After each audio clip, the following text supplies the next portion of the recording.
Bonjour, je m'appelle Jenna. Merci d'écouter Nos Voix Trans. Ce podcast fait partie du collectif Nouvelles Radios Euphoriques. Vous pourrez en apprendre plus sur le site nre.fm. J'ai rencontré Anneli presque par hasard autour d'un projet que je trouvais formidable et qui me tenait à cœur. Un tiers-lieu qui serait à la fois queer, calme et sans alcool. Une sorte de sainte trinité qui semble aller de soi pour nombre de nos adelphes qui sont à la fois trans et neuroatypiques, mais qui continuent d'échapper aux personnes qui ont à la fois l'énergie et les moyens de mettre ce genre d'espace à disposition. Je cherchais en 2021 à aider à la promotion de la constellation par tous les moyens, et il se trouvait une personne trans dans l'équipe. C'est dans ce joli café, aujourd'hui malheureusement défunt, que nous avons enregistré cet échange, le premier en face à face. Depuis, Anneli a mis en place plein d'autres projets très cool, que nous évoquerons en conclusion et dans les notes de l'épisode. En attendant, soutenez comme vous pouvez les projets que vous aimez autour de vous, et bonne écoute.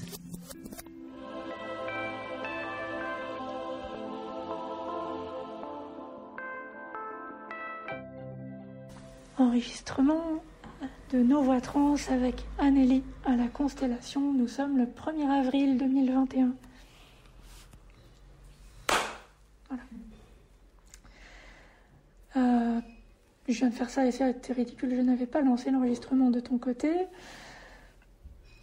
Enregistrement 1er avril 2021 avec Anneli à la Constellation. Là, c'est bon. Cool. Ok. On va commencer directement avec une première question et une première partie de l'entretien qui est un peu personnelle. Et tu réponds que si tu es à l'aise. La première fois dont tu as entendu parler de transidentité? Alors, je sais plus, je pense que j'ai pas de souvenir exact. Alors moi, je me souviens de Laverne Cox dans Orange is the New Black. Je me souviens d'avoir eu une copine trans, une pote de pote qui a fait une transition, mais c'était que des femmes trans. En tout cas, moi, j'ai jamais vu nulle part de mecs trans, sauf dans Boys Don't Cry. Et c'est pas du tout une représentation positive. Donc mais en fait, j'avais un peu... c'est marrant parce qu'on peut en reparler après de Boys Don't Cry, mais moi, c'est vraiment un film qui m'a traumatisée. Mais parce que quand je l'ai revu la deuxième fois, en fait, la première fois, je l'avais vu assez jeune et je me suis dit, ah, c'est horrible, mais je pense que j'avais pas saisi les enjeux. Et c'est en fait, en le revoyant après, que je me suis dit, mais ce film est terrible, vraiment. Et, mais donc voilà, et vraiment, ouais, ça a toujours été des femmes trans. En plus, ça a toujours été des femmes trans au ciné ou dans les séries, donc majoritairement jouées par des mecs cis. Ouais, moi j'avais beaucoup aimé The Dallas Buyers Club, donc avec Jared Leto. Et c'est vrai que ouais, ça a toujours été plutôt ces représentations-là. Ouais, mais en tout cas, mecs trans, vraiment... Aucun avant ma transition, c'est sûr. Quand tu as revu Boys Don't Cry Ouais. et que tu l'as vécu beaucoup plus durement, est-ce que entre-temps, c'est parce que tu avais compris des choses au sujet du film et au sujet totalement. de toi? En fait, le truc, c'est que je l'ai revu en format de théâtre. Il a été monté à La Villette, donc ça s'appelait pas comme ça, mais c'était vraiment la même histoire. Enfin, c'était inspiré de la vie donc, de Brandon Tina. Et moi, je l'ai revu donc, fin 2019. Je venais juste de faire débuter ma transition sociale. Et vraiment, j'ai trouvé la mise en scène hyper violente. Enfin, c'était vraiment horrible. Et en plus, c'était joué par une meuf cis dans le rôle de Brandon. Donc moi, j'étais vraiment dégoûtée. Et du coup, après, j'ai revu le film une deuxième fois. De quoi? Pour vérifier? Ouais, voilà. Je me suis dit, bon, bah, je vais le revoir, je vais vraiment revoir le film, quoi. Et en fait, je me suis dit, mais ça va pas du tout. Enfin, rien ne va dans cette histoire. Moi, je trouve ça, mais... Alors, certes, c'est un film qui date d'il y a 20 ans, mais en fait, le fait de le remonter 20 ans plus tard au théâtre et de même pas avoir ce truc de le faire jouer par un mec trans, mais vraiment, j'étais hallucinée que cette histoire-là soit encore racontée avec une meuf cis dans le rôle et toujours avec cette espèce de regard malsain sur la souffrance et sur l'horreur de certaines réalités trans qui ne sont pas en fait toutes les réalités. Et je trouve ça horrible qu'on ait ce film en top des représentations de mecs trans dans la culture pop, quoi. Vraiment, ça m'hallucine. et surtout qu'elle ait gagné l'Oscar. Enfin, en fait, il y a plein de choses qui sont hyper symboliques autour de ce film-là, de cette histoire-là, qui me hantent vraiment. Et moi, l'impact que ça a eu, c'est que, en fait, moi, j'ai une vraie peur en fait, de me retrouver dans des espaces communs avec des mecs cis-het, type des toilettes ou des vestiaires de sport. Genre moi, à un moment, j'allais à la salle, mais genre j'allais chez les meufs, c'est sûr que moi, je vais pas chez les mecs. Enfin, c'est hyper irrationnel, en fait. Mais moi, il y a vraiment cette hantise de me faire agresser comme Brandon dans Boys Don't Cry par des mecs cis-het, en fait, qui découvrent la vérité de ton identité de genre et qui pètent un câble et t'agressent et te tuent, quoi. Enfin, c'est vraiment irrationnel, mais moi, c'est cette hantise-là que ça a créé vraiment chez moi, qui fait que je ne vais pas dans ces endroits où, je pense toilette, vestiaire, où t'es un peu en comment ça s'appelle Intimité. Ouais, oui, c'est ça. Enfin, où t'es en tout cas en situation de vulnérabilité et c'est des espaces clos où on peut totalement, t'agresser, quoi. Donc vraiment, voilà.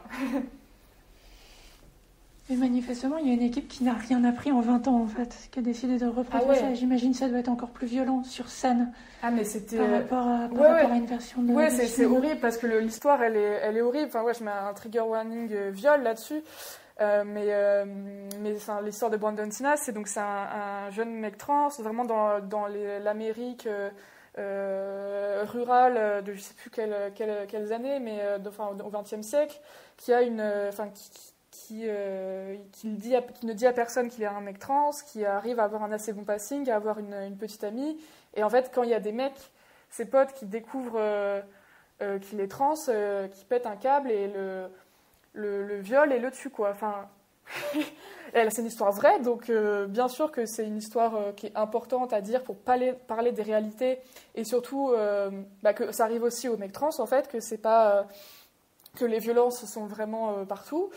Mais c'est pas une histoire à remonter comme ça sur scène 20 ans plus tard. Enfin, je sais pas, on n'a rien appris des luttes trans. On était en 2019, fin 2019, donc il y avait eu plein de choses qui s'étaient passées. Il y avait tous les comptes Instagram qui s'étaient créés, il y avait le documentaire d'Océan. Enfin, il y avait, on était vraiment dans le début du pic en fait de la visibilité trans, de cette espèce de nouvel élan où on parlait vraiment. Enfin, il y avait vraiment de la visibilité avec des jeunes personnes sur Instagram notamment. Et en plus, c'est une équipe LGBT qui l'a fait. Et ça, je le sais très bien, c'est un enfer parce qu'en plus, le truc que j'ai appris après, c'est que moi, j'ai un copain trans qui était stagiaire au théâtre ou avec la compagnie, je ne sais plus, un des deux, et qui m'a dit, en fait, je n'ai rien pu faire pour les en dissuader. Et c'est horrible parce qu'en fait, on a beau leur dire, il y a beau avoir quelqu'un de concerné dans la création qui est à côté, qui leur dit, ne faites pas ça, c'est pas OK et tout ça, et les personnes n'écoutent pas. Et après, en plus, sont hyper fiers de présenter ce projet en disant voilà, ça montre les violences, on est vraiment des alliés, etc. Mais je vois pas l'intérêt pédagogique en fait de montrer cette histoire aussi brute.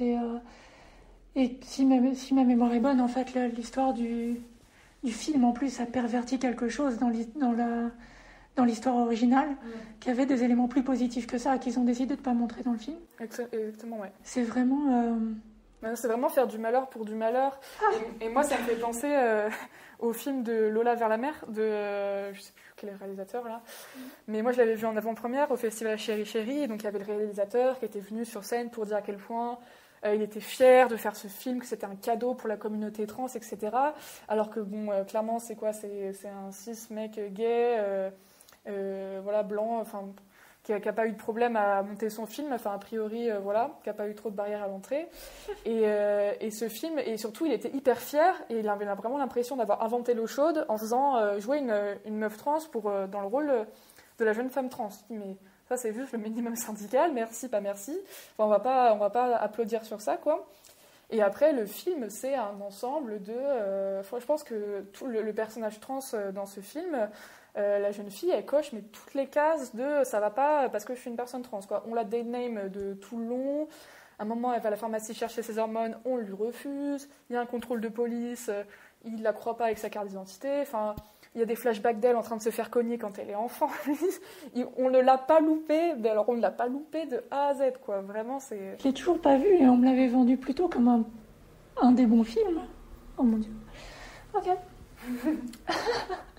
c'est terrible de se dire que la barre est tellement basse que Ah, mais quand oui, non, mais c'est il y a ça. enfin une représentation, on va même pas dire positive, mais neutre, du fait d'avoir une actrice trans pour jouer un personnage trans, et déjà ça c'est déjà au-dessus de la moyenne, quoi. Exactement. Alors oui, mais vraiment le réalisateur, mais il avait l'impression d'être le plus grand des oufs en ayant une actrice trans, quoi. Merci, quoi. Vraiment, c'est trop bon.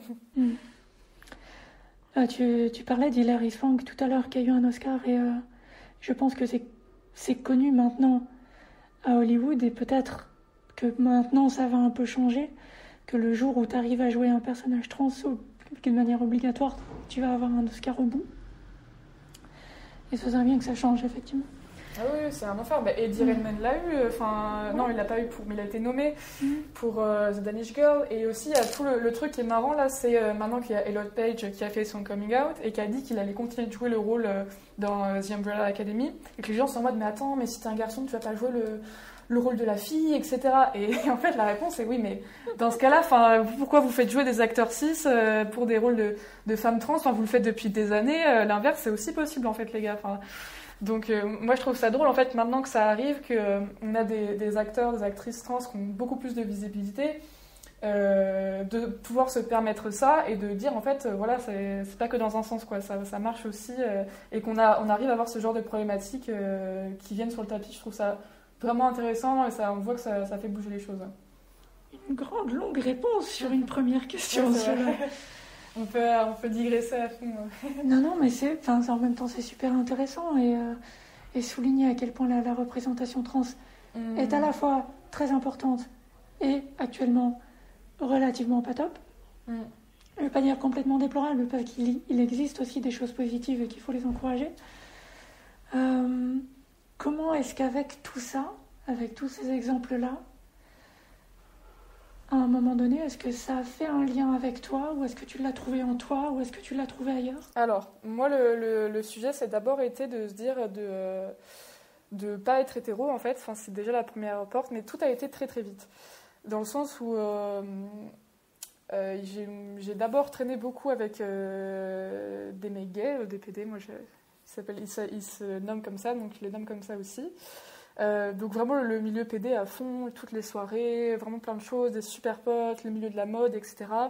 Un truc très paillette, mais en même temps en fait très libéré et très assumé, et c'est quelque chose que j'ai vraiment beaucoup aimé en étant à Paris, parce que je viens pas du tout de Paris, moi je viens vraiment d'un milieu très rural, je viens de la Vendée, donc milieu catho, de droite, donc heureusement je viens d'une famille de fonctionnaires, d'enseignants de gauche, dans tout ce gros... dans toute cette population où le FN flambe, voilà, c'est pas du tout un milieu très, très friendly. Donc moi, il y a vraiment quelque chose de l'ordre de la fuite de venir à Paris, comme beaucoup de personnes queer rurales. C'est vraiment un truc très présent, qu'on peut lire chez Didier Ribon ou Édouard Louis notamment, et dans lequel moi je me reconnais totalement. Et du coup, moi, ma première porte d'entrée, ça a vraiment été ces gens-là que j'ai rencontrés dans mes études d'art, parce que j'ai fait des études d'art. Mais il y a le milieu lesbien m'a toujours beaucoup effrayée et continue un peu de le faire, dans le sens où il y a plein de choses que je comprenais pas, et je pense que j'avais un peu peur de moi-même aussi là-dedans, de se dire des choses. Moi, je trouve ça toujours incroyable, en fait, les placards qu'on se fait soi-même dans sa tête, les barrières qu'on se met, parce que j'ai jamais eu de barrières. Mes parents sont très cool. J'ai été dans un lycée incroyable où tout le monde était très très ouvert. J'ai fait un lycée d'art en Vendée qui m'a vraiment, je pense, très clairement sauvé la vie, où il y avait des gens queer partout. Et moi, il y avait toujours cette phrase qui me disait, mais si je l'étais, je l'aurais déjà dit, je le saurais déjà. Et je trouve ça vraiment... mais fascinant, en fait, à quel point on s'auto-embrigade dans sa tête et dans des schémas, en fait, qui sont pas faits pour nous, mais dans lesquels on se persuade. Et je pense que si j'avais pas été à Paris, ou si j'avais pas rencontré ces gens-là, en fait, je serais restée dans une vie qui m'aurait peut-être pas forcément totalement déconvenue. Je pense que j'aurais trouvé des comptes, mais il y a ce truc de... on trouve pas la vérité parce qu'on sait même pas de quoi on parle, en fait, de quelle vérité on attend. Et je pense que ça, c'est vraiment un truc de toute personne queer qui n'était pas au courant avant qu'il y avait ça, quoi. Et vraiment, pourtant, moi, j'étais au courant, il y avait des gens autour de moi, mais ce truc de, c'est pas moi, parce que sinon je l'aurais déjà dit, parce que j'ai... Enfin, voilà. Il y avait cette première barrière qui était autour de l'orientation sexuelle.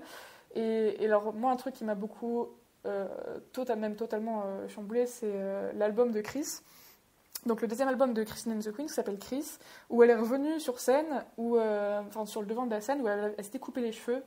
Et genre, mais moi, cette image-là qu'elle avait dans ses clips et sur sa pochette d'album, où elle était ultra androgyne et, je sais pas, elle draguait des gens dans ses clips, enfin, je sais pas, ça m'a totalement retourné le cerveau, mais vraiment. Et donc ça, on est en août 2018. Et donc moi, j'étais totalement ahurie de voir ce truc, cette représentation très très pop en plus. C'est quelqu'un d'hyper mainstream. Maintenant, c'est pas du tout une figure indé et qui explosait comme ça à la radio et sur YouTube et tout ça. Enfin, moi, j'étais totalement chamboulée de ce truc. Donc petit à petit, je commence à me poser des questions, tout vers la fin 2018. Et puis j'avais mes copains qui étaient là, et j'avais plein de lesbiennes dans mon entourage. Je savais que c'était ok, mais il y a toujours ce truc de le dire. Maintenant, faut le dire, faut se le dire dans sa tête, et c'est pas grave, et ça va bien aller, ça va bien se passer.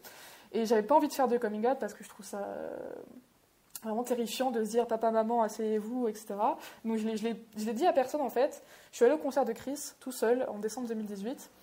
J'ai pris ma place vraiment un jour avant, et j'ai pleuré tout le long, mais vraiment tout le long. Et du coup, le soir, en sortant du concert, je suis retournée voir mon meilleur ami. Je suis allée chez lui et je lui ai dit mais je comprends pas, c'est vraiment très bizarre, j'ai vraiment l'impression d'être un garçon au fond, mais c'est idiot parce que c'est pas possible, mais il y a ce truc, j'ai cette idée-là, j'arrive pas à m'en sortir avec ça, quoi. Et je connaissais pas de mecs trans, vraiment j'en avais aucun dans mon entourage, je savais pas de quoi on parlait, je connaissais que des meufs trans, et je savais que ça devait exister, mais il n'y avait pas le lien qui se faisait, quoi. Et du coup, à partir de là, je me dis, bon, bah, c'est juste que je suis lesbienne, quoi, c'est pas très grave. Et du coup, je dis rien, mais juste, je dis à mes potes, voilà, je me suis mis sur Tinder. Le Tinder lesbien. Et tout, ils m'ont dit, ah ok, bah cool. Voilà. J'ai pas dit je suis lesbienne, j'ai pas dit je suis bi, j'ai rien dit du tout. J'ai juste dit ça, et tout le monde... je savais très bien que tout le monde savait déjà, etc., qu'il n'y avait pas d'histoire, il n'y avait pas d'embrouille. Et moi, j'étais juste soulagée, et en fait, toutes les personnes avec qui je matchais, c'était toujours les mêmes profils, c'était toujours des meufs ultra androgynes, voire des mecs trans, etc. Et j'avais vraiment cette espèce de galerie de photos dans mon Tinder où j'étais, mais je sais pas quoi faire de ce truc-là, j'arrive pas à savoir qu'est-ce qui se passe. Est-ce que c'était une surprise par rapport aux personnes à qui t'étais attirée d'habitude ? Non, parce que moi, avant, j'étais avec des mecs, des mecs 7, mais qui étaient très androgynes aussi, en fait, voire pas forcément hétéros, je pense, enfin, pour certains, et des crushs aussi beaucoup sur des PD et tout ça. Donc il y avait déjà une espèce d'ambiguïté avant ça marche pas, en fait. Il y a un truc qui fonctionne pas, j'arrive pas, tout est décalé, à chaque fois ça va pas, les relations fonctionnent pas, je comprends rien, j'y arrive pas. Moi, je m'étais jamais mis sur le Tinder hétéro, par exemple, j'avais jamais osé faire ce truc, je m'étais dit, je vais me faire agresser, ils me font peur, en fait, ces gens-là, moi, je tombe sur eux au hasard, et des fois, ça se passe bien, mais je pense que j'ai toujours subi un peu ce truc-là, et c'est vraiment que j'ai eu très peu de relations, en fait, avant ma vie queer, quoi, parce que vraiment, je ne saisissais pas comment ça marchait, et je pense que si j'avais pas connu des personnes queer, je pense que je serais restée dans ce truc-là un peu pas de terreur, mais en tout cas d'incompréhension, et j'aurais un peu subi les choses, je pense. C'est terrible de vivre ça, de subir sa sexualité, ou en tout cas sa vie affective et romantique. Donc voilà, il y avait ce truc sur Tinder, et moi en plus, à l'époque, j'étais très femme, et j'ai toujours adoré ça, en fait, avoir les cheveux, le maquillage... tout en ayant, sans jamais être vraiment ultra femme, mais les talons, enfin tous les trucs qui faisaient femme puissante, en fait. J'aimais vraiment beaucoup cette image-là de girl power et de femme entrepreneuse, etc. Moi, je montais plein de projets, etc. J'étais à fond dans mes études, je réussissais tout. Enfin, j'avais vraiment une vie ultra tracée, quoi. Enfin, j'avais eu mention très bien au bac. Enfin, vraiment, j'étais une bête de concours, quoi. Et j'avais tout pour réussir ma vie de meuf cis hétéro, mais nickel, quoi. Et pourtant, ça marchait pas. Enfin, il y avait un truc qui marchait pas et qui me crispait. Et du coup, dans cette approche-là, avec ces filles butch ou tomboy ou très androgynes, ou ces personnes qui étaient un peu non-binaires aussi, ou mecs trans, je sais plus trop qui y avait, mais il y avait ce truc-là de je me disais, en fait, moi, j'ai envie d'être comme elles, j'ai envie de ressembler à ça, mais si je le fais, en fait, je leur plairai plus. Parce que j'avais cette représentation dans la tête où je m'étais dit, en fait, ces filles-là, elles sont forcément attirées par des meufs femmes, et inversement, et il y a pas d'autre représentation. Et c'est vrai, en fait. Et je pense que aussi dans la pop culture, les couples lesbiens, quand il y en a, ou même les couples gays, hein, c'est souvent une personne très masque, une personne très femme, et voir ces deux lesbiennes femmes. Mais vraiment, moi, les butch plus butch, ou en tout cas deux meufs androgynes ou quoi, je n'ai jamais vu ça. Enfin, ça doit exister, hein, mais à part dans...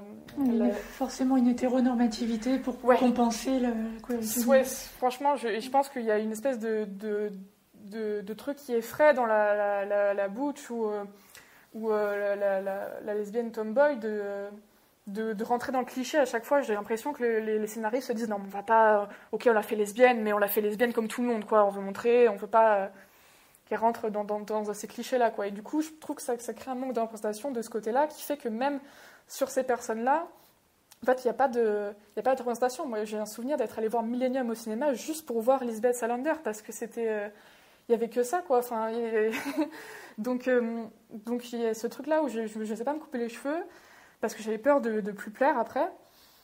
Et, enfin, en tout cas, de basculer dans un truc où je m'étais dit, en fait, mon apparence sera pas coordonnée avec mes attirances. Enfin, il y aura un truc qui ne marchera pas encore. Et en fait, je suis allée à une soirée qui s'appelle la Kindergarten, qui est une super soirée où il y a plein de drag queens qui se passent sur une péniche. Je ne sais plus le nom de la péniche. Ça fait longtemps qu'on n'est pas allé en club, j'ai tout oublié. Et du coup, j'y suis allée. Et là, en fait, je suis tombée sur une personne qui m'a tout de suite tapé dans l'œil. Mais vraiment, et j'ai été tout de suite très attirée par cette personne. Au fond de la salle, vraiment un espèce d'éclair, enfin un truc où tu vois la personne, tu te dis waouh, il se passe un truc. En plus, moi, je bois jamais, je prends pas de drogue, donc j'étais vraiment très très lucide. Enfin, j'avais pas de sensation de flou par rapport à ça. Je m'en souviens très très très bien. Et en plus, j'avais de la chance parce que cette personne, elle était en train de parler avec une personne que je connaissais vite fait en fait. Donc ça m'a tout de suite laissé une porte d'ouverture où je suis allée parler à mon pote là, qui était même pas un pote, que j'avais déjà croisé 2 fois. Parce qu'il y a un truc en fait que j'ai voulu vérifier très vite. Et c'est là en fait où on se rend compte à quel point les schémas dans nos têtes sont terriblement normés et que si on ne sait pas, en fait, on rentre dans des moules. C'est que moi, cette personne, je l'ai vue et je me suis dit, ok, alors là, on est dans une soirée queer. Donc si c'est une lesbienne, elle va avoir la voix claire et j'aurai toutes mes chances. Mais si c'est un mec, si c'est un PD, en fait, il aura la voix grave. Et là, c'est foutu pour moi. Et en fait, et du coup, moi, ce que j'ai voulu voir en allant parler à cette personne, c'est entendre sa voix. Parce qu'en fait, tout était très très clair. C'était une personne qui était ultra androgyne, donc c'était soit l'un, soit l'autre, et tout se jouerait à la voix, quoi. Et cette personne avait la voix claire. Donc je me suis dit, lesbienne, c'est pour moi. Et c'était la première personne queer sur laquelle j'avais un énorme crush et que je draguais ouvertement. Enfin, c'était vraiment un premier truc, quoi. Du coup, on s'est parlé très vite et il y a tout de suite une espèce d'alchimie très très vite où vraiment, enfin, on a passé la soirée ensemble et on a fini par s'embrasser, etc. Et en fait, avant de l'embrasser, cette personne m'a dit son prénom, et qui a un prénom mixte. Et du coup, pas plus avancé. Et du coup, il n'y a pas eu d'autre histoire. Et en fait, après, elle est partie, cette personne, elle m'a laissé son numéro. Et du coup, moi, j'étais totalement... j'étais hyper heureux, en fait, d'avoir réussi un truc. En fait, pour moi, c'était, ça y est, j'ai pécho une fille. Incroyable, ça marche, quoi. C'est vrai, ça... Et puis, une personne qui me plaît de ouf, en plus, qui est tellement belle. Et du coup, mes potes m'ont dit, mais t'es sûre que c'est une fille? Et moi, je suis dit, mais attendez, c'est moi qui l'ai embrassée. Oui, c'est sûr et certain.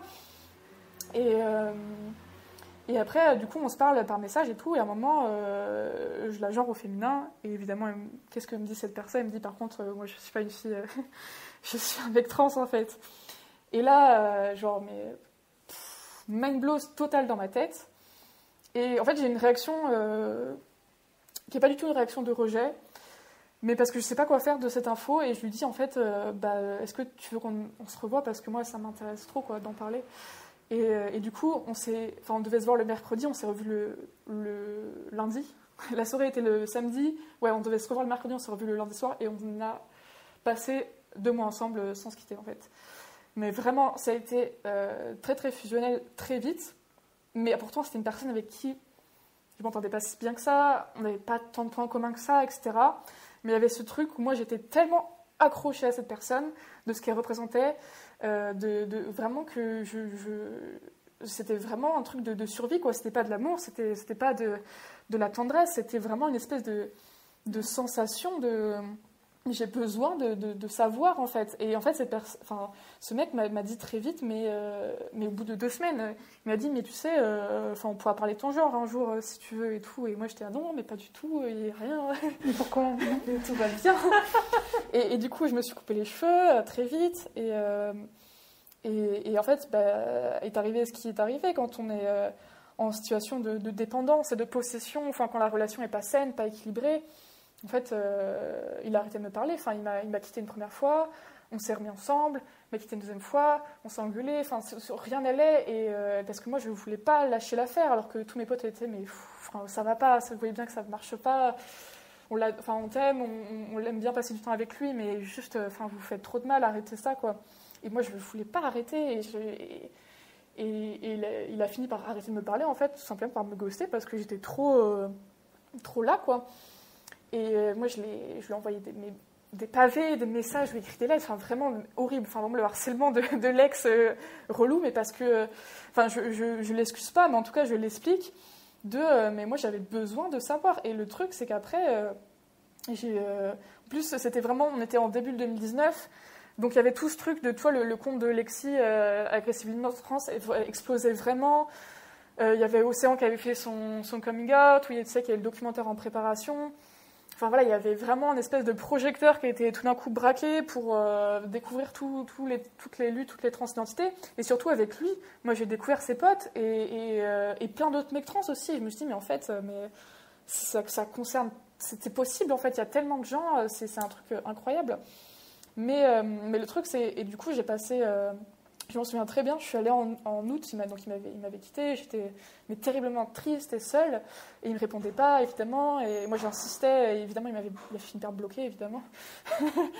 et je me souviens, j'étais en Italie avec mon père, en vacances, et je lui ai écrit un dernier message, je pense qu'il ne l'a jamais lu, du coup, à 3h du matin, en disant, mais voilà, quoi, moi je suis comme toi, en fait. Et du coup, après, je suis rentrée. On était donc en septembre 2019 et j'ai fait une longue story de coming out sur Instagram et qui a été ultra bien prise en plus. Les gens ont été hyper sympas, mais des gens m'ont écrit, mais des gens que j'avais pas vus depuis le collège, des gens, tous mes potes, et tout s'est fait hyper bien. Donc je me suis dit, mais en fait, tout va bien, quoi. Tout va très bien. Et après. Moi, j'ai tout de suite voulu rentrer dans ce truc du coup, de rentrer dans la communauté lesbienne d'un coup, en fait, parce que j'y avais jamais été fait partie. Et du coup, fin tout 2019 et jusqu'à début 2020, moi, j'étais à fond. Je faisais du dragging, j'étais tout le temps à la mute. Je m'étais dit, ça y est, je vis ma vie queer à 100%. Et je m'étais acheté un binder. Et alors que, voilà, il y avait tout ce truc, en fait, d'être la bonne personne trans, ou en tout cas de me sentir aimée, en fait, je pense, et de performer une espèce de truc, d'être là où il faut, et d'être aimée, d'être valorisée par mon physique. Et maintenant, ce que j'en analyse de ça, c'est que moi, le truc, c'est que moi, j'ai la gueule de l'emploi. Dans le sens où ce que je dis, c'est que moi, il m'a suffi de me couper les cheveux, mais j'ai un visage très carré, des traits réguliers, je suis blanche, je suis mince, je suis valide. En fait, ça suffit, quoi. Il y avait ce truc-là où tout de suite, j'ai senti que je plaisais dans la communauté lesbienne, mais je plaisais parce que je rentrais dans un type de lesbienne très normée, en final, et que moi, j'ai eu besoin de cette validation-là, et j'ai eu besoin d'avoir ma chaîne en argent et mes tatous et tout ça pour me sentir faire partie d'un truc. Et voilà. Et maintenant, ce que j'en lis après ça, c'est qu'il y a un peu une sorte de fétichisation aussi de l'androgynité, des corps comme ça, de mecs trans ou personnes non binaires qui font pas de transition comme moi, pas de transition médicale, et où on continue de les considérer comme des gouines, et où en tout cas on fétichise un peu ces corps-là de twink. Enfin, c'est pareil chez les gays, en fait. C'est une espèce de truc. Et que moi, je trouve ça de plus en plus dérangeant parce que ça véhicule une image de ce que c'est de androgynité égale transidentité, alors que c'est pas vrai, que c'est pas ça, en fait. C'est pas ça la transition de corps. Et donc voilà, c'est une vraie réflexion que j'ai eue, je pense, après, parce qu'après, en 2020, voilà, on a été... Enfin, il n'y avait plus le club, il n'y avait plus de bar, donc il n'y avait plus vraiment d'endroits où aller, etc. Donc je pense que les communautés étaient sur les réseaux sociaux, mais en tout cas, il n'y avait plus de performances de corps de possible. Donc moi, ça m'a permis vraiment d'y réfléchir et de poser les mots là-dessus, de c'est quoi, en fait, performer comme ça son corps trans, dans un schéma de lesbienne normée, sans en être une, mais en même temps en étant attirée par ces personnes. Enfin voilà, il y avait tout un truc sur ça. Et maintenant, je suis beaucoup plus apaisée avec ça.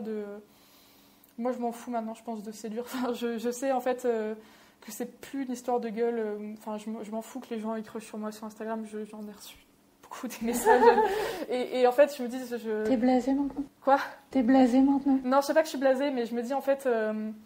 si c'est juste ma gueule qui vous intéresse, il y a plein de gens. Enfin, tu vois, je sais.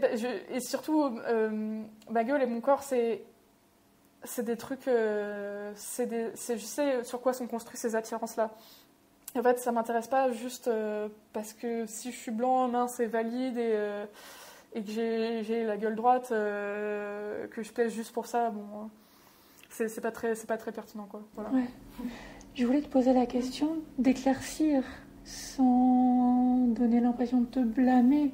Est-ce que tu cherchais cette fétichisation en allant, paradoxalement, dès ton coming out de mec trans, d'essayer de rentrer dans la communauté lesbienne ?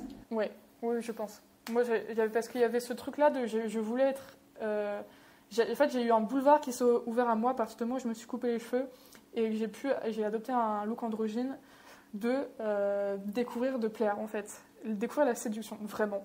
Parce que moi, comme je disais, ça ne marchait pas avec les mecs 6-7. Il y avait un truc qui coinçait toujours. En plus, moi, au lycée, j'ai des copines qui sont toujours mes copines maintenant, qui sont hyper belles. Mais genre, vraiment, toutes, elles sont ultra jolies. Et moi, j'ai toujours eu ce truc-là d'être un peu la moche du groupe, quoi. Et ça m'allait bien, en fait. Enfin, c'est pas grave, moi je suis moche, mais je suis hyper intelligente. J'ai une personnalité. et je m'en foutais un peu, mais il y avait quand même ce truc-là d'ego où tu te dis,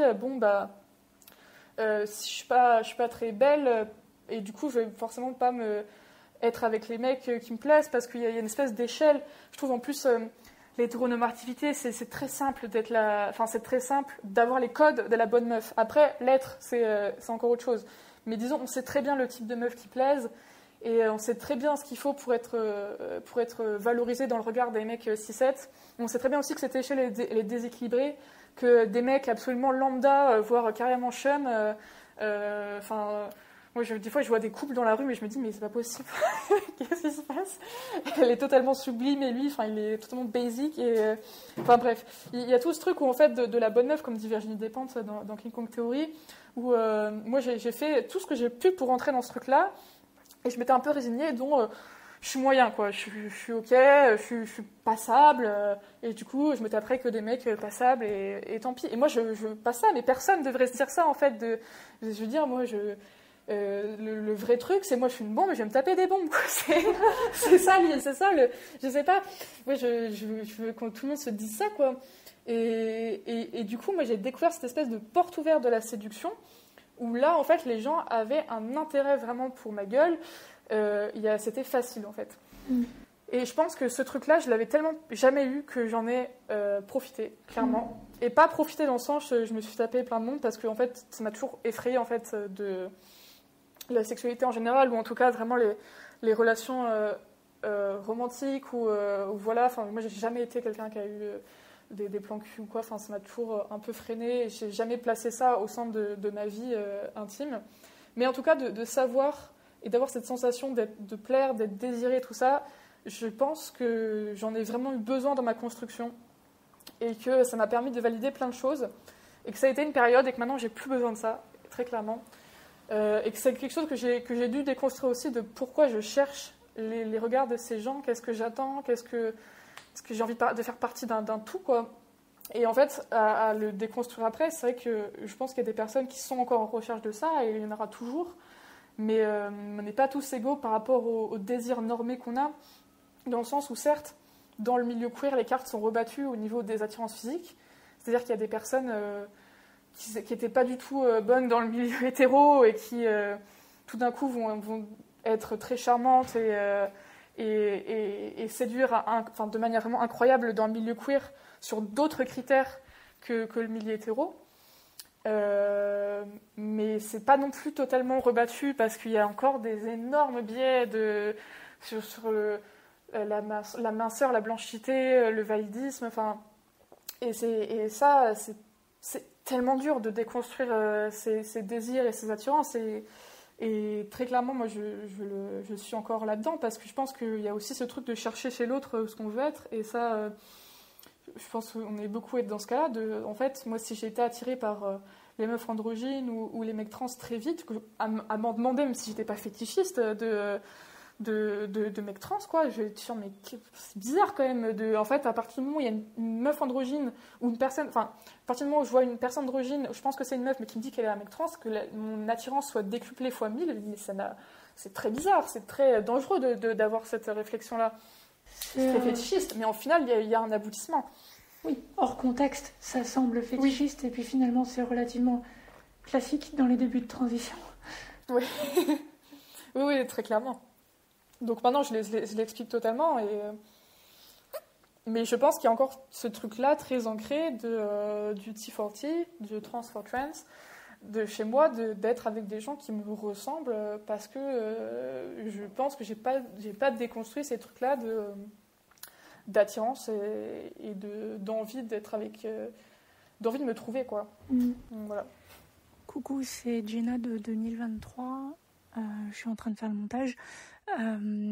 Entre-temps, Chris a fait son coming out de mec trans, donc il faut mesurer la pertinence de ce qu'on va échanger à l'aune de cette révélation depuis. Est-ce qu'on essaye de faire un lien entre le fait que ta révélation, ta meilleure représentation trans, finalement, c'était Chris, c'est une personne cis. Oui. Et tu te retrouves après ça, du coup, à essayer de séduire les lesbiennes. Alors que, moi, je projette, et j'étais dans des couples gays, par exemple.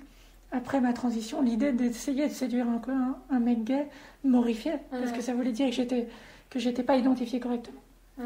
Que je séduisais plus les bonnes personnes. Du coup, pour toi, comment tu réconcilies ça? Et est-ce que ton orientation a changé? Alors, moi, du coup, le truc, c'est que je me suis jamais dit lesbienne pour le coup, et je le dirai jamais, parce que moi, je veux pas rentrer dans les débats de qui est lesbienne, qui l'est pas, vraiment. Parce que du coup, je me sens pas concernée, et c'est une question philo, et je suis ravie d'en débattre quand les gens ont un peu d'arguments réfléchis, etc. Mais si c'est juste pour parler de ressenti, moi, je veux pas remettre en question ça chez les gens, et très clairement, je m'en fiche. Mais du coup, derrière ce mot-là, il y a aussi toute la culture. Il n'y a pas que l'orientation sexuelle en soi, et je pense que ça, c'est un truc aussi que les hétéros ne comprennent pas forcément, mais que toute minorité doit se construire une contre-culture, et que la culture Gwyn, elle est très riche, très dense, comme la culture PD, et sauf que moi, celle d'où je viens, c'est clairement la culture PD, et mes amis, ça a toujours été les PD. Et moi, la culture Gwyn, je l'ai découvert très tard, et cette culture-là m'a toujours fait très peur. Des codes que j'ai jamais compris, des références, des trucs comme ça, vraiment. Tu vois, The L Word, moi, j'ai jamais vu, mais parce qu'il y avait pas ça chez moi, là, en Vendée, quoi. Je vois même pas à quel moment j'aurais eu la connaissance de cette série, vraiment. Et pourtant, on en parle comme si c'était la Bible. Voilà, la création ultime de Dieu, quoi. Mais moi, je veux bien, hein, mais vraiment, j'ai jamais eu accès, et du coup. Du coup, là, moi, c'est une culture auquel je ne m'identifie pas, et que je respecte, mais 1000 fois. Moi, j'adore les lesbiennes, il n'y a aucun souci. Mais du coup, en fait, mon orientation, elle a switché. Elle a toujours été pour les personnes androgynes, je pense, parce qu'il y a toujours cette attirance-là. Et juste, elle s'est ouverte, je pense. Maintenant, ça me semblerait compliqué de relationner avec des mecs cis, parce que j'en connais plus. Enfin, je vois pas qui voudrait, en fait. C'est plutôt ça le truc. Moi, je suis pas contre, mais faut trouver, quoi. Et du coup, comme je cherche pas activement ça, comme je suis plus dans les lieux de rencontre, ou même sur les applis, ou genre, j'en ai pas dans mon entourage, je vois pas comment ça pourrait arriver, mais c'est pas une porte que je me ferme, en tout cas. Enfin, faudrait vraiment que ce soit quelqu'un de bien, quoi. Mais... Il y en a. Il y en a. Mais en tout cas, ce serait forcément... Enfin, voilà. Pour moi, c'est même plus un sujet parce que je me dis, oui, ça pourrait arriver, mais bon, bref, à quoi bon. Mais c'est plutôt de ouvrir, en fait, ce champ-là à des meufs et à des personnes trans. En fait, c'est pour ça en fait, que moi, je trouve que le terme pansexuel, il y a plein de gens qui détestent, qui comprennent pas. Ok. Mais moi, en fait, ça m'a grave aidé, en fait. Et plus que bi, parce que pour moi, ça n'a jamais été un truc, en fait. Et je sais pas, je trouve que le terme pan est plus ouvert sur ça. Et enfin, bref, je vais pas rentrer dans ce débat-là aussi, bi ou pan, parce que, pareil, ça m'intéresse pas trop. Enfin, en tout cas, moi, à un moment, je me suis dit pan. Maintenant, je dis plus rien, parce qu'en fait... parce que moi, je trouve que ça devient très obsolète à partir du moment où tu es trans, vu que c'est des catégories qui sont créées pour les personnes cis par les personnes cis. Enfin, je vois pas comment on peut s'en sortir là-dessus, quoi. Et puis surtout, ça dépend aussi de la posture qu'on a. Mais moi, en plus, comme je fais pas de transition médicale, je suis pas identifiée comme homme d'un premier abord, et c'est que dans les pronoms que ça joue quand on me les demande. Donc, moi, je brouille les cartes de partout. Donc, à partir de ce moment-là, je vois pas comment je peux me mettre dans une case. Ça marchera jamais. Et puis surtout, moi, ça m'a... Enfin, pareil, les filles hétéros, pourquoi pas, mais...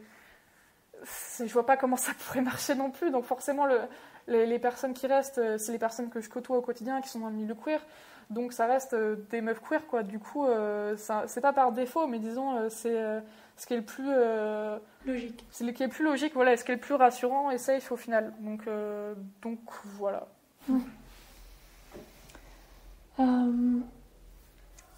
T'as mentionné que tu ne souhaitais pas faire de transition médicale. Ouais. Est-ce que c'est pour l'instant, tu gardes ça pour plus tard ou c'est une décision Alors, je pense déjà, moi en premier lieu, c'est quelque chose qui m'a fait peur. C'est, je sais pas, devoir se piquer tout seul. Enfin, il y avait tout un truc autour de la thé qui est vachement effrayant. En plus, moi, du coup, la première personne avec qui j'étais n'avait pas encore fait sa transition médicale, et du coup, il y avait ce truc assez rassurant de se dire je pouvais être comme lui et que ça marchait quand même, en fait. Donc ça, c'était cool. Après, il y a eu ce truc aussi, je pense, de pas, toujours par rapport au monde lesbien, de pas être trop en décalage non plus. Et ça, maintenant, je m'en fous très clairement, et je trouve ça horrible, en fait, l'exclusion des mecs trans qui ont un passing trop masculin, parce que du coup, voilà, c'est plus des lesbiennes, même s'ils l'ont été toute l'immense majorité de leur vie, ils doivent sortir. Enfin, je trouve ça terrible. Mais moi, ce que j'aime bien, c'est je trouve qu'en fait, et c'est pas un discours qu'on entend souvent, mais être affab, ça donne à certains moments certains privilèges. Et alors oui, je vais l'expliquer parce que c'est très rare. Mais moi, en tout cas, je trouve que par exemple, ne pas être identifié comme un mec d'un premier abord par rapport à la police, par exemple, par rapport je sais pas, par rapport au travail, par rapport à plein de trucs, ne pas avoir cette espèce de trouble trop... cette espèce de trouble en transition ou post-transition, avoir un décalage avec ta carte d'identité, moi, ça m'a sécurisée dans mes emplois. C'est-à-dire que j'ai pas été obligée de me outer. Je sais pas, à certains moments... en manif, je passe beaucoup plus facilement. C'est le fait de ne pas être perçu comme un danger. Exactement. Et je pense que ça m'a toujours aidée. Mais ne pas être perçu comme un danger, mais en même temps devenir neutre. C'est-à-dire que dans la rue, moi, je me fais plus harceler, genre jamais. Et du coup, il y a l'espèce de truc où moi, j'ai l'impression d'être très agile, en fait. Ce qui fait que, genre, je peux utiliser la carte meuf quand j'en ai besoin, et je peux avoir cette espèce de passing neutre où on ne sait pas trop, mais on s'en fout un peu. Et du coup, le neutre, c'est égal au masculin. Et du coup, ce qui fait que dans l'espace public, où les femmes sont en danger, où les personnes sexisées, perçues comme femmes, sont très clairement en danger, moi, je le suis pas. Et en fait, moi, cette espèce d'agilité-là, vraiment, j'y tiens parce que j'aurais détesté faire un coming out au travail, par exemple. si j'avais dû en faire, je ne l'ai pas fait à ma famille, tu vois, par exemple. Et si j'avais dû commencer une transition médicale, j'aurais dû le faire. Et voilà. Et je pense que ne pas faire de transition médicale, ça me laisse cette liberté de pouvoir performer un genre à un moment donné si j'en ai besoin. Et moi, ça m'est utile. Donc, mais c'est un privilège aussi. Il faut se dire qu'en France, on peut se dire ça. Moi, j'ai plus besoin de ma famille, je peux être indépendant, je n'ai pas besoin de leur faire de coming out, etc. Maintenant que je bosse ici, il y a plein de choses qui font que je peux me permettre ça. C'est la liberté de l'homme invisible. Voilà, exactement. Et j'aime beaucoup ça, moi. Parce que en fait, ça dépend vraiment dans les magasins. On me dit soit on me dit soit bonjour monsieur, bonjour madame. Et la voix me trahit pas toujours aussi. Et ça, j'aime bien. Donc, moi, cette flexibilité, j'y tiens vraiment. Et c'est pour ça que j'encourage aussi certaines personnes qui pensent que, genre, prendre la thé, ça va être la solution. Ou mettre un binder, en fait, que vraiment, ça tout se réfléchit, mais pour les mecs trans, parce que les meufs trans, c'est pas pareil. Et on n'est pas sur les mêmes enjeux de violence, etc. Et ça, donc voilà, je dis vraiment pour les personnes trans masculines qu'il y a... Je pense qu'on peut avoir ce privilège de l'androgynité que les meufs trans n'ont jamais. Et rarement, en tout cas. Voilà. Et que ça, c'est un privilège que j'aime beaucoup, dont j'aime beaucoup user et dont je ne me passerai pas pour le moment. Voilà. Est-ce que tu as fait une transition administrative ? Alors, j'ai changé de prénom. Ouais. Mais mon prénom, c'est un prénom de meuf. Enfin, c'est un prénom... En fait, moi, je déteste tellement mon dead name. Je l'ai toujours... j'ai un dead name hyper générationnel, vraiment très bateau. Je me dis, mais j'ai engueulé mes parents 1000 fois pour ce truc. Je me dis, mais vous êtes débile d'avoir choisi ça. Enfin, je sais pas... réfléchissez, quoi. Ça, ils m'ont dit, ah non, on aimait bien, c'était un peu la mode. Je me dis, mais... n'importe quoi. Et bref, et du coup, voilà, c'est toujours un truc qui m'a vraiment agacée. Il y en avait tout le temps une autre dans mes classes. Dans toutes mes classes, il y en avait tout le temps une autre meuf qui s'appelait comme ça. Dans toutes mes équipes de sport. Enfin, j'étais en mode, mais on peut pas être unique à un moment. Je sais pas, ça m'a toujours très perturbée de ne pas être la seule personne à avoir mon prénom. Ou en tout cas, que ce soit vraiment un prénom si commun. Genre, j'étais vraiment saoulée, que c'est vraiment... le truc, ce soit juste une mode, quoi. Je dis, mais franchement, ça veut rien dire, ça me fatigue. Et le truc, c'est qu'en arrivant sur Paris, moi, j'avais un blog de mode.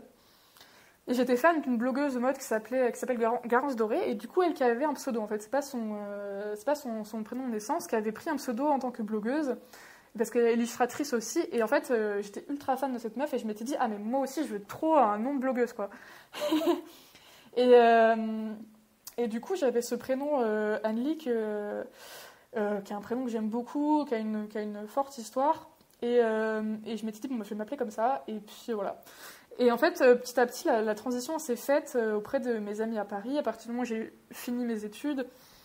Et du coup, voilà, toutes les nouvelles personnes que j'ai rencontrées m'appelaient comme ça. Et petit à petit, en fait, l'ancien prénom a disparu. Ce qui fait que j'ai pas eu à changer de prénom du jour au lendemain. Ouais.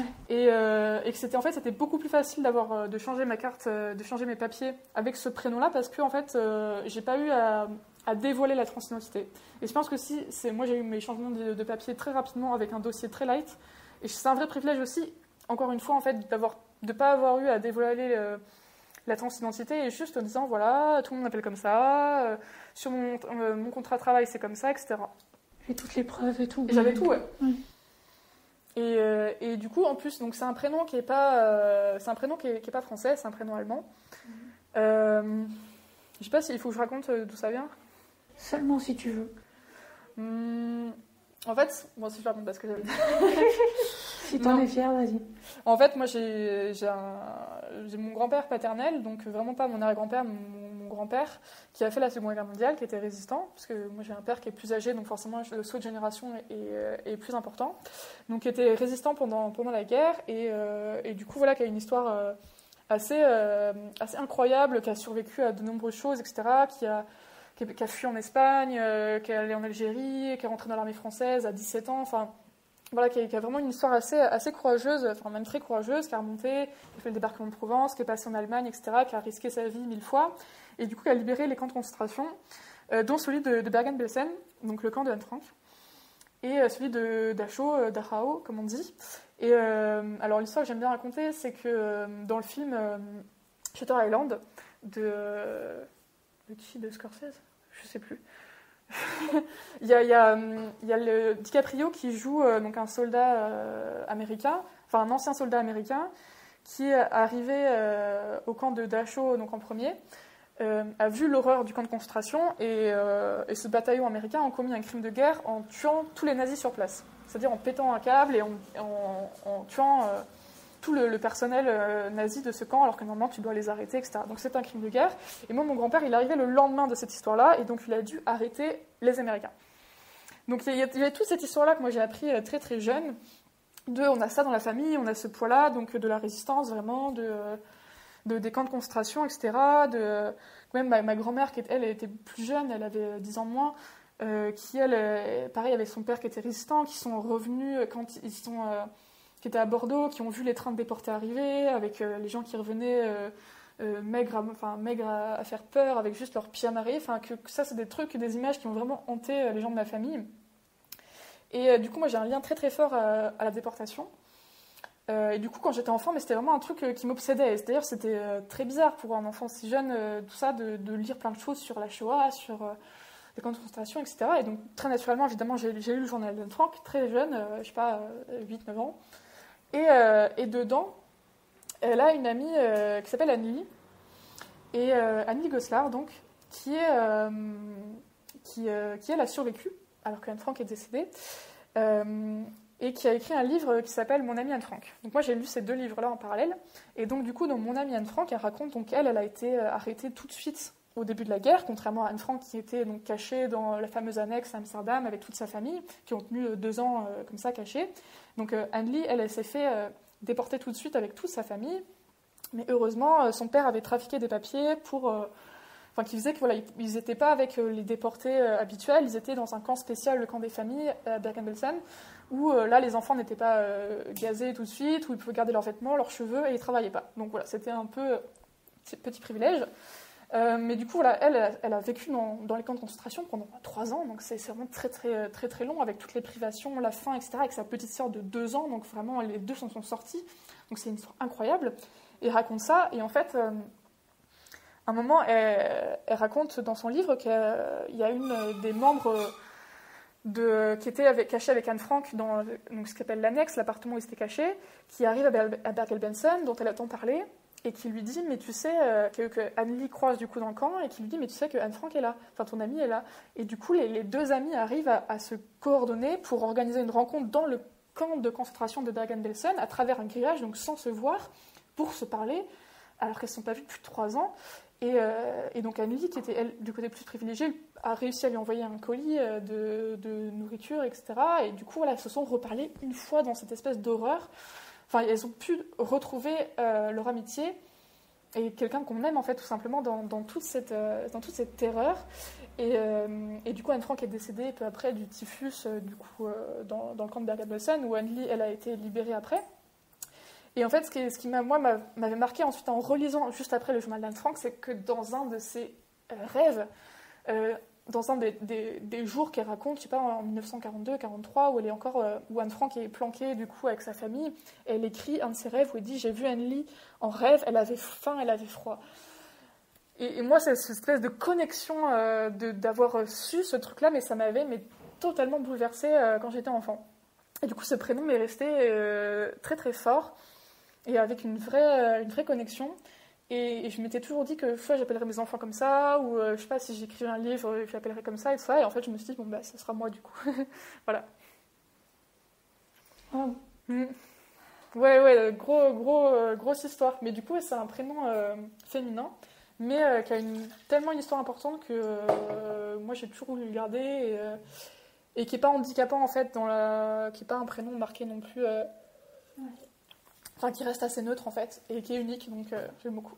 Est-ce que c'est le personnage sur lequel Anne Frank... Enfin, dont Anne Frank est amoureuse et qui a été censuré dans la première édition papier? Je sais pas du tout. J'ai pas entendu parler de cette histoire. Comme c'est la famille qui a publié le journal, ils ont dégagé toutes les parties qui indiquaient qu'Anne Frank était lesbienne. Je suis en train d'apprendre des trucs. Oui, je vais trop les renseigner. Il y a une bande dessinée qui est sortie il y a 2 ou 3 ans, qui a recherché justement les parties censurées et qui restaurait les parties où Anne Frank parlait de cette amie qu'elle a envie de voir, qu'elle a envie de dormir, les nuits qu'elles passent ensemble sagement, mais elle est terrorisée à côté. Enfin, t'as du contenu à découvrir, mais du coup, ça se trouve, c'est elle et j'ai plus. Oh mon dieu, mais si c'est ça. J'ai plus son prénom en tête. Mon dieu, mais si c'est ça, mais c'est encore plus mind-blowing. Après, bah, je vais chercher très vite. Ok. Je me demande. J'ai 2 moyens de retrouver cette info. La première, c'est genre si on tape Anne Frank sur mon compte Twitter, assez probablement. Et l'autre, c'est que je me souviens avoir pris des photos de cette bande dessinée dans une librairie. Et du coup, comme je me souviens dans quel quartier était la librairie, incroyable. C'était dans ce coin-là. Alors, je suis au regret de te dire que le crush d'Anne s'appelle Jacques. Okay. Ou Jackie, enfin c'est sans E, c'est une version néerlandaise je suppose. Donc c'est pas la même personne. Mais j'ai retrouvé les images et je te les ai envoyées par mail. Ok, top. C'était un long aparté émouvant. On va reprendre. Est-ce que tu veux des enfants ? Alors, je pense pas. En tout cas, je me vois pas du tout en portée, ça c'est sûr. Souvent, ça m'effraie. Vraiment déformer mon corps. Il y a plein de trucs qui me conviennent pas. Et je pense que je dis non par esprit de contestation ou voilà. Mais après, je pense que si je suis avec une partenaire qui veut absolument, je pourrais me laisser par amour en fait guider dans cette voie-là, je pense, de la parentalité, de construire un projet d'enfant avec quelqu'un. Là, dans l'absolu seul, non. Je pense que ça dépendra vraiment de la personne. Voilà. C'est quoi ta plus grande fierté personnelle ? Alors, je pense que c'est de plus avoir peur de vieillir. Moi, quand j'ai tourné 20 ans, j'ai eu l'impression de devoir faire tout maintenant, en fait. J'avais une espèce d'énorme pression de pas savoir, de vouloir briller à tout prix, ou en tout cas de vouloir marquer les choses, etc. Et je me suis toujours dit, si je le fais pas jeune, ce sera moins bien, ou ce sera pas... j'aurais perdu trop de temps, etc. Et pour ça, j'avais vraiment 12 000 projets. Et en fait... j'avais tellement une représentation des vieux, en tout cas de vieillir avec mes parents. Enfin, je me dis mais c'est des nazes quoi. Je peux pas être comme eux quoi. Enfin, leur vie est nulle, ça m'intéresse pas. et je voyais ce que c'était les trentenaires hétéro bobos à Paris. Et pareil, j'étais mais quelle angoisse quoi, vraiment quel enfer. Et du coup, je pense que c'est toujours eu cette espèce de représentation hétéronormée de vieillir, d'avoir 30, 40, 50 ans. Qui étaient juste toutes les mêmes et toutes pas intéressantes pour moi, quoi. Enfin, tout ça pour ça, quoi. et du coup, je pense qu'en fait, rencontrer des personnes queer plus âgées, ou en tout cas lire, voir, entendre des parcours de vie où en fait, tu fais toujours les mêmes trucs à 40 qu'à 20 ans, t'as des groupes d'amis hyper mixtes, t'as pas du tout les mêmes contraintes et les mêmes enjeux, et tu te vois pas vieillir de la même manière. Enfin, ça, je l'ai beaucoup lu chez les hommes gays, notamment, en fait, où en fait, le temps se distord vraiment, quoi. T'as une espèce de vie où, en fait, comme on t'a dit toute ta vie que tu n'aurais pas d'enfant, bah, du coup, tu n'as pas de projet familial. Du coup, en fait, tu gagnes 20 ans, quoi. Enfin, il y a une espèce de truc où je me suis dit, ah oui, ces schémas-là, ils existent aussi. Et ça m'a grave libérée. Et aussi le fait d'avoir l'impression de grandir très vite, enfin, d'apprendre vraiment de mes erreurs, j'ai l'impression en tout cas, de me dire en fait c'est trop cool de vieillir quoi. Enfin je veux dire c'est trop cool d'avancer dans la vie et de pas subir ça en mode de subir le temps parce que moi je vois toujours une espèce de truc où tu freines où on te tire par une corde et toi tu freines avec tes talons pour dire que le temps ne passe pas trop vite et en fait moi je me dis que ça passe quoi mais et que c'est tant mieux parce que du coup ça veut dire que j'avance et en fait on recule pas quoi. Et en fait il y a ce truc de voilà si j'avance, de toute façon, j'ai pas le choix d'avancer, donc autant que je profite de ça, quoi. Et que c'est cool, de toute façon, je serai jamais aussi jeune qu'à l'heure actuelle, donc c'est un fait. T'as quel âge ? 23. D'accord.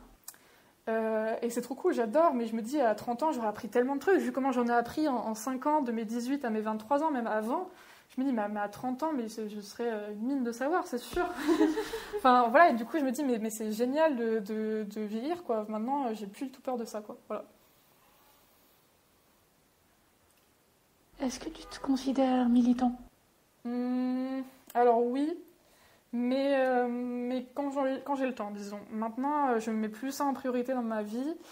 Je pense que c'est un peu un truc de gens qui ont le temps en fait de se dire militant H24, ma vie c'est le militantisme, etc. Écoutez, moi je dois faire rentrer de l'argent tous les mois. J'aime passer du temps chez moi à rien faire avec mes amis, etc. Et tout le discours de l'intime et politique, oui, mais on peut se laisser du time off aussi, quoi. Franchement, moi il y a des moments où juste discuter cuisine avec quelqu'un pendant toute la soirée, mais ça me convient très très bien. Toute ma vie ne tourne pas autour des sujets politiques, des discriminations, des oppressions, des privilèges des uns et des autres, parce que ça bouffe un temps de cerveau incroyable, une énergie monstre. Et du coup, moi maintenant, c'est en fonction de mes ressources et de mes disponibilités. Et je suis toujours très enthousiaste à l'idée de militer. Et maintenant, je le vois plus comme un plaisir nécessaire, ou en tout cas une volonté qui vient vraiment de moi, d'organiser des trucs, etc.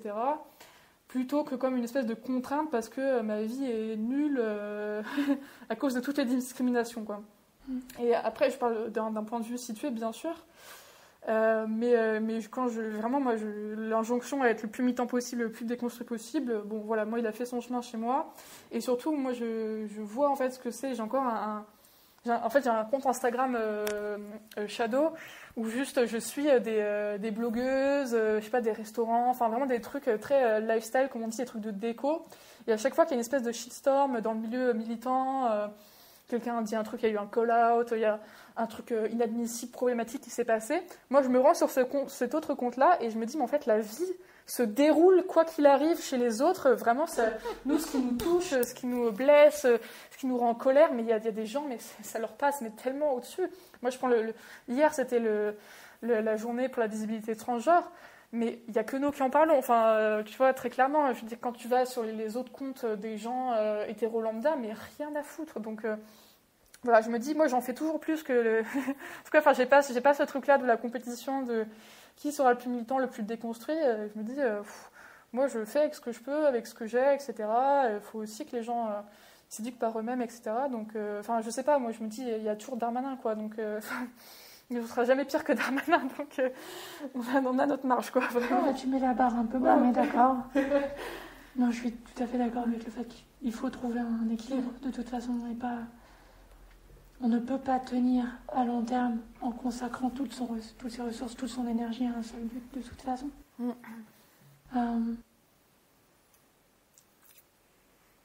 Est-ce que tu as un parcours militant à raconter?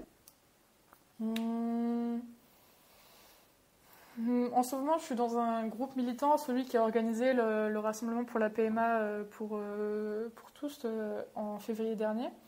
C'était vraiment c'était vraiment incroyable en fait d'organiser cet événement, de laisser des prises de parole, la tienne notamment qui était sublime. Mais c'était la première fois que j'étais dans un truc d'organisation d'événements. Parce que moi j'ai une asso à côté qui s'appelle Pia Pia Media, où on fait du partage de connaissances, des articles sur la culture et l'histoire queer. Donc c'est une forme de militantisme que j'aime beaucoup, mais qui n'est pas dans l'organisation politique. Enfin, c'est de la politique bien sûr, mais disons on n'est pas sur de l'actualité, du sujet de société, du débat. Du coup là c'était un peu une première fois et j'ai adoré, mais c'était tellement énergivore, on était tous et toutes totalement crevés le lundi, le lendemain de ce dimanche-là, mais moi j'ai dormi toute la journée, quoi. C'était hyper fatigant, donc moi j'ai adoré cet événement. Je me dis que c'est génial de participer à ça, mais en faire le centre de sa vie, de se dire il faut faire des actions, des manifs, des rassemblements, c'est impossible pour une seule personne à tenir, un engagement qui est épuisant. Et donc voilà, il y a ce truc-là, et du coup il y a donc Pia Pia Asso Média, donc qui est un média autour de la culture et l'histoire queer, mais qui est aussi une association qui organise des sorties culturelles, ciné, théâtre et expo, pour les personnes queer précaires. Donc ça, c'est vraiment un peu les deux activités qu'on a, à la fois le média, la transmission de connaissances, avec un regard queer sur l'histoire et sur la culture de notre société actuelle, et l'organisation d'événements, enfin en tout cas de rencontres autour de la culture. Et ça, c'est vraiment hyper important comme projet, j'en suis vraiment très très fière, parce que c'est un projet qui répond à plusieurs attentes et plusieurs besoins identifiés dans la communauté queer, qui sont notamment le fait de trouver un milieu entre les espaces associatifs, militants, ou justement ce que je disais, où il faut être vraiment vénère, faire de la politique pure, être au courant de ce qui se passe, etc. Et ça prend beaucoup de temps et d'énergie, et il peut y avoir des sentiments d'illégitimité par rapport à ça, de ne pas trouver sa place, etc. Et à côté, tu as les espaces de fête, les bars, les teufs, les clubs, etc., où tout est alcoolisé, drogué, et ça ne correspond pas à tout le monde non plus. Et en fait, entre les deux, il manque très, très cruellement un espace de non-mixité, ou en tout cas des espaces safe, le plus safe possible pour les personnes queer, calmes, pour faire des activités, juste que ce soit de la cuisine. Je pense à Queer Cook qui organise des événements de cuisine. Nous, on fait des sorties culturelles, il y a la Constellation pour boire un café, etc. Et ça, voilà, il y a des petites initiatives. Il y a les équipes de sport aussi, ça c'est génial de pouvoir faire du sport, que ce soit les dégommeuses au foot ou les sorties piscine qu'organisait Accept ST. Enfin, ça, c'est vraiment, je pense, des projets qui sont hyper intéressants à porter, parce qu'on n'est pas là pour parler politique, on n'est pas là pour parler d'orientation, d'identité de genre, etc. On est là juste pour être ensemble, pour être entre nous, parce qu'on a besoin de cette sécurité-là, mais on fait un truc qui nous fait plaisir, en fait. Et ça, c'est hyper important de ne pas se sentir jugé. Et je pense aussi à Onologuin, par exemple, qui fait ses ateliers de dégustation de vin, où il y a ce truc, oui, en fait, quand tu fais un atelier de dégustation de vin avec 4-6 mecs autour de toi et 2 meufs hétéros qui vont être j'adore ce vin, c'est vraiment un vin de fille, tout ça, c'est bon, quoi. Donc je pense qu'il y a ce besoin de non-mixité qui est un sujet très brûlant en ce moment, mais qu'on est légitime à demander. Et nous, on est ravis d'y répondre sur le sujet en plus de la culture, qui peut être, qui vient s'ajouter à l'enjeu de classe sociale aussi, d'accès pour les personnes précaires. Donc voilà, ça c'est vraiment un super projet pour la partie donc, association. Et pour la partie média, il y a aussi tout l'enjeu quand on fait des articles sur l'histoire notamment, d'aller voir en fait ce que c'est l'histoire qu'on nous enseigne, qu'est-ce qui est passé à la trappe, qu'est-ce qui n'est jamais raconté, quelles analyses on fait, quelles interprétations on fait, puisque l'histoire c'est de la matière vivante, c'est des archives, c'est des sources, c'est des témoignages, c'est des preuves, et c'est des choses qu'on analyse, et qui les analyse, ce sont toujours les mêmes personnes, donc c'est toujours un regard cis hétérocentré, blanc, masculin, et nous on essaie de décentrer ça, notamment ce qui est un truc qui est intéressant, c'est de parler d'homosexualité ou de transidentité de manière anachronique. Et ça, c'est génial parce que toujours le regard d'historien hétéro va dire mais non, il n'était pas gay, ça n'existait pas à l'époque, c'était pas comme ça que ça se voyait. Mais ça, c'est l'analyse qu'on fait de nos jours. Et en fait, quand on parle dans la mythologie grecque de toutes les histoires des dieux avec des éphèbes, etc., on a le droit d'avoir cet héritage-là et de le revendiquer. Par exemple, c'est un peu problématique ça, mais d'avoir l'île de Sappho, par exemple, les poètes, les poèmes de Sappho, etc. On a le droit d'avoir ce fil-là dans l'histoire, de tracer cette route-là. Et c'est hyper important de l'analyser avec un regard décentré, queer. Et nous, c'est tout le travail qu'on fait et c'est vraiment hyper, hyper intéressant. Donc voilà. Je suis captive et j'ai vraiment envie d'en savoir plus sur ce que vous faites là-dessus. Avec plaisir. Tu me passeras des liens, on les mettra dans les notes, je vais relire ça et tout ça. Mais ça nous fait une bonne transition avec le thème de la constellation. Ouais. Parce que c'est la première fois que j'enregistre un épisode de podcast ailleurs qu'à distance. Donc on est là dans la constellation. Est-ce que tu veux nous raconter un petit peu plus en détail le projet ? Oui. Du coup, la Constellation, c'est un salon de thé / tiers-lieu culturel dans le centre de Paris. On est dans le 2e arrondissement, qui a été pensé par Laureline Lévy, donc qui est une meuf queer qui a bossé pendant longtemps dans la pub et dans la mode et qui a toujours perçu ce même truc dont je viens de parler sur l'idée d'avoir des espaces calmes, sans alcool, pour les personnes queer le plus safe possible, comme il en existe aux États-Unis. Mais c'est c'est des projets qui n'existent pas en France, et pourtant il y a un vrai besoin de la communauté. Donc qui a monté ce projet à partir, je crois que c'est 2018, qui a d'abord organisé des soirées qui s'appelaient Calme, pour les personnes queer justement, qui étaient des soirées en petit comité, sans alcool, où vraiment tout était sur juste la discussion et juste rencontrer des gens hors contexte toujours de ce truc de drague ou de sexualisation. Là, c'était vraiment juste en toute tranquillité. Donc ça a plutôt très bien marché. Et après, du coup, il y a eu l'idée d'avoir ce lieu permanent qui a ouvert malheureusement en 2020, qui devait ouvrir plus tôt, qui a été retardé. Ça a été compliqué pour trouver des financements, etc. Donc il a quand même persisté et ouvert en juillet 2020, et qui depuis a subi évidemment les ouvertures, les fermetures imposées par le gouvernement à cause de la pandémie. Mais dans sa montée, on entend l'idée d'avoir un endroit tranquille pour boire un thé, pour avoir une pâtisserie, pour se poser, pour faire tout ce qu'on peut faire dans ce type de lieu, pouvoir travailler, pouvoir voir des amis, se rencontrer. Et dans le tiers-lieu culturel, il y a aussi l'envie d'avoir une programmation, d'avoir des activités d'organiser. L'espace est assez grand, il y a deux salles en haut, une salle en bas. Donc le champ est vraiment libre pour tout ce qui est de l'ordre des projets associatifs, culturels, des expos photos, des ateliers de broderie, des séances de modèles vivants. Il y a vraiment plein de choses qui ont pu se dérouler en très peu de temps. Et c'est vraiment une ambition du lieu d'avoir non seulement un endroit pour se poser, mais aussi un endroit vivant de création de liens pour la communauté autour de valeurs culturelles, artistiques, d'activités comme ça qu'on fait ensemble. Mais je pense que le projet de vivre ensemble est hyper intéressant et surtout d'être le plus safe possible. Alors on ne peut jamais se dire safe parce que nous, ce qu'on considère comme safe ne sera pas forcément pour quelqu'un d'autre. Mais il y a vraiment la volonté d'être un lieu refuge, ou en tout cas un lieu où il fait bon être quand on est une personne queer. Donc voilà. T'en parles bien. Vous avez encore des activités en ce moment? Alors du coup, en ce moment, on va bientôt lancer la carte à emporter parce qu'on a refait une nouvelle carte de food. Donc voilà, c'est intéressant de voir comment elle va être reçue, même si c'est un petit lancement, on n'ouvre pas, on fait de la vente à emporter. Et donc on ne peut pas recevoir de public, bien sûr, mais ce qu'on fait en off, c'est qu'on reçoit des associations qui nous demandent, on leur laisse les clés pour qu'il y ait quand même un espace physique pour accueillir des réunions, voire des activités associatives. Donc ça, c'est vraiment quelque chose qui nous tenait à cœur aussi de proposer ça gratuitement.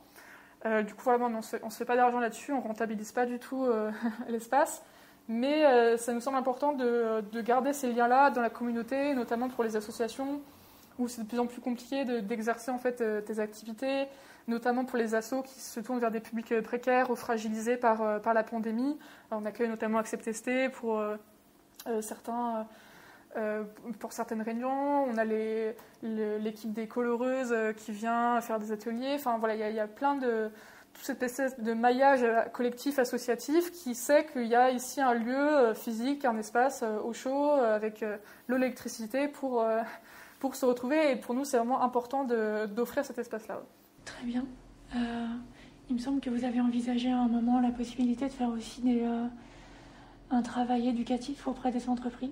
Oui, alors ça aussi, c'est une formation qu'on vient de lancer, qui est une formation à destination des équipes RH, donc ressources humaines ou RSE. Donc la RSE en entreprise, donc ça touche plutôt les grosses entreprises, c'est la responsabilité sociétale des entreprises. Donc ça implique la responsabilité vis-à-vis de l'environnement. Donc tout le travail autour de ses produits, de ses fournisseurs, de ses bureaux, de comment on peut être le plus éco-responsable possible. Et il y a tout le travail aussi sociétal, de comment on traite ses employés, comment on interagit pareil avec ses clients, avec ses fournisseurs, avec ses salariés, avec tous ses prestataires, qui est aussi très important. Donc les grands groupes de plus de 500 salariés ont l'obligation d'écrire un rapport RSE par an pour lister toutes les actions qu'elles ont mises en place au sein de leur organisation au niveau donc, voilà, environnemental et social. Donc c'est souvent très bullshit. Enfin, il y a notamment la partie sociale. Je pense que l'environnement, c'est un peu plus...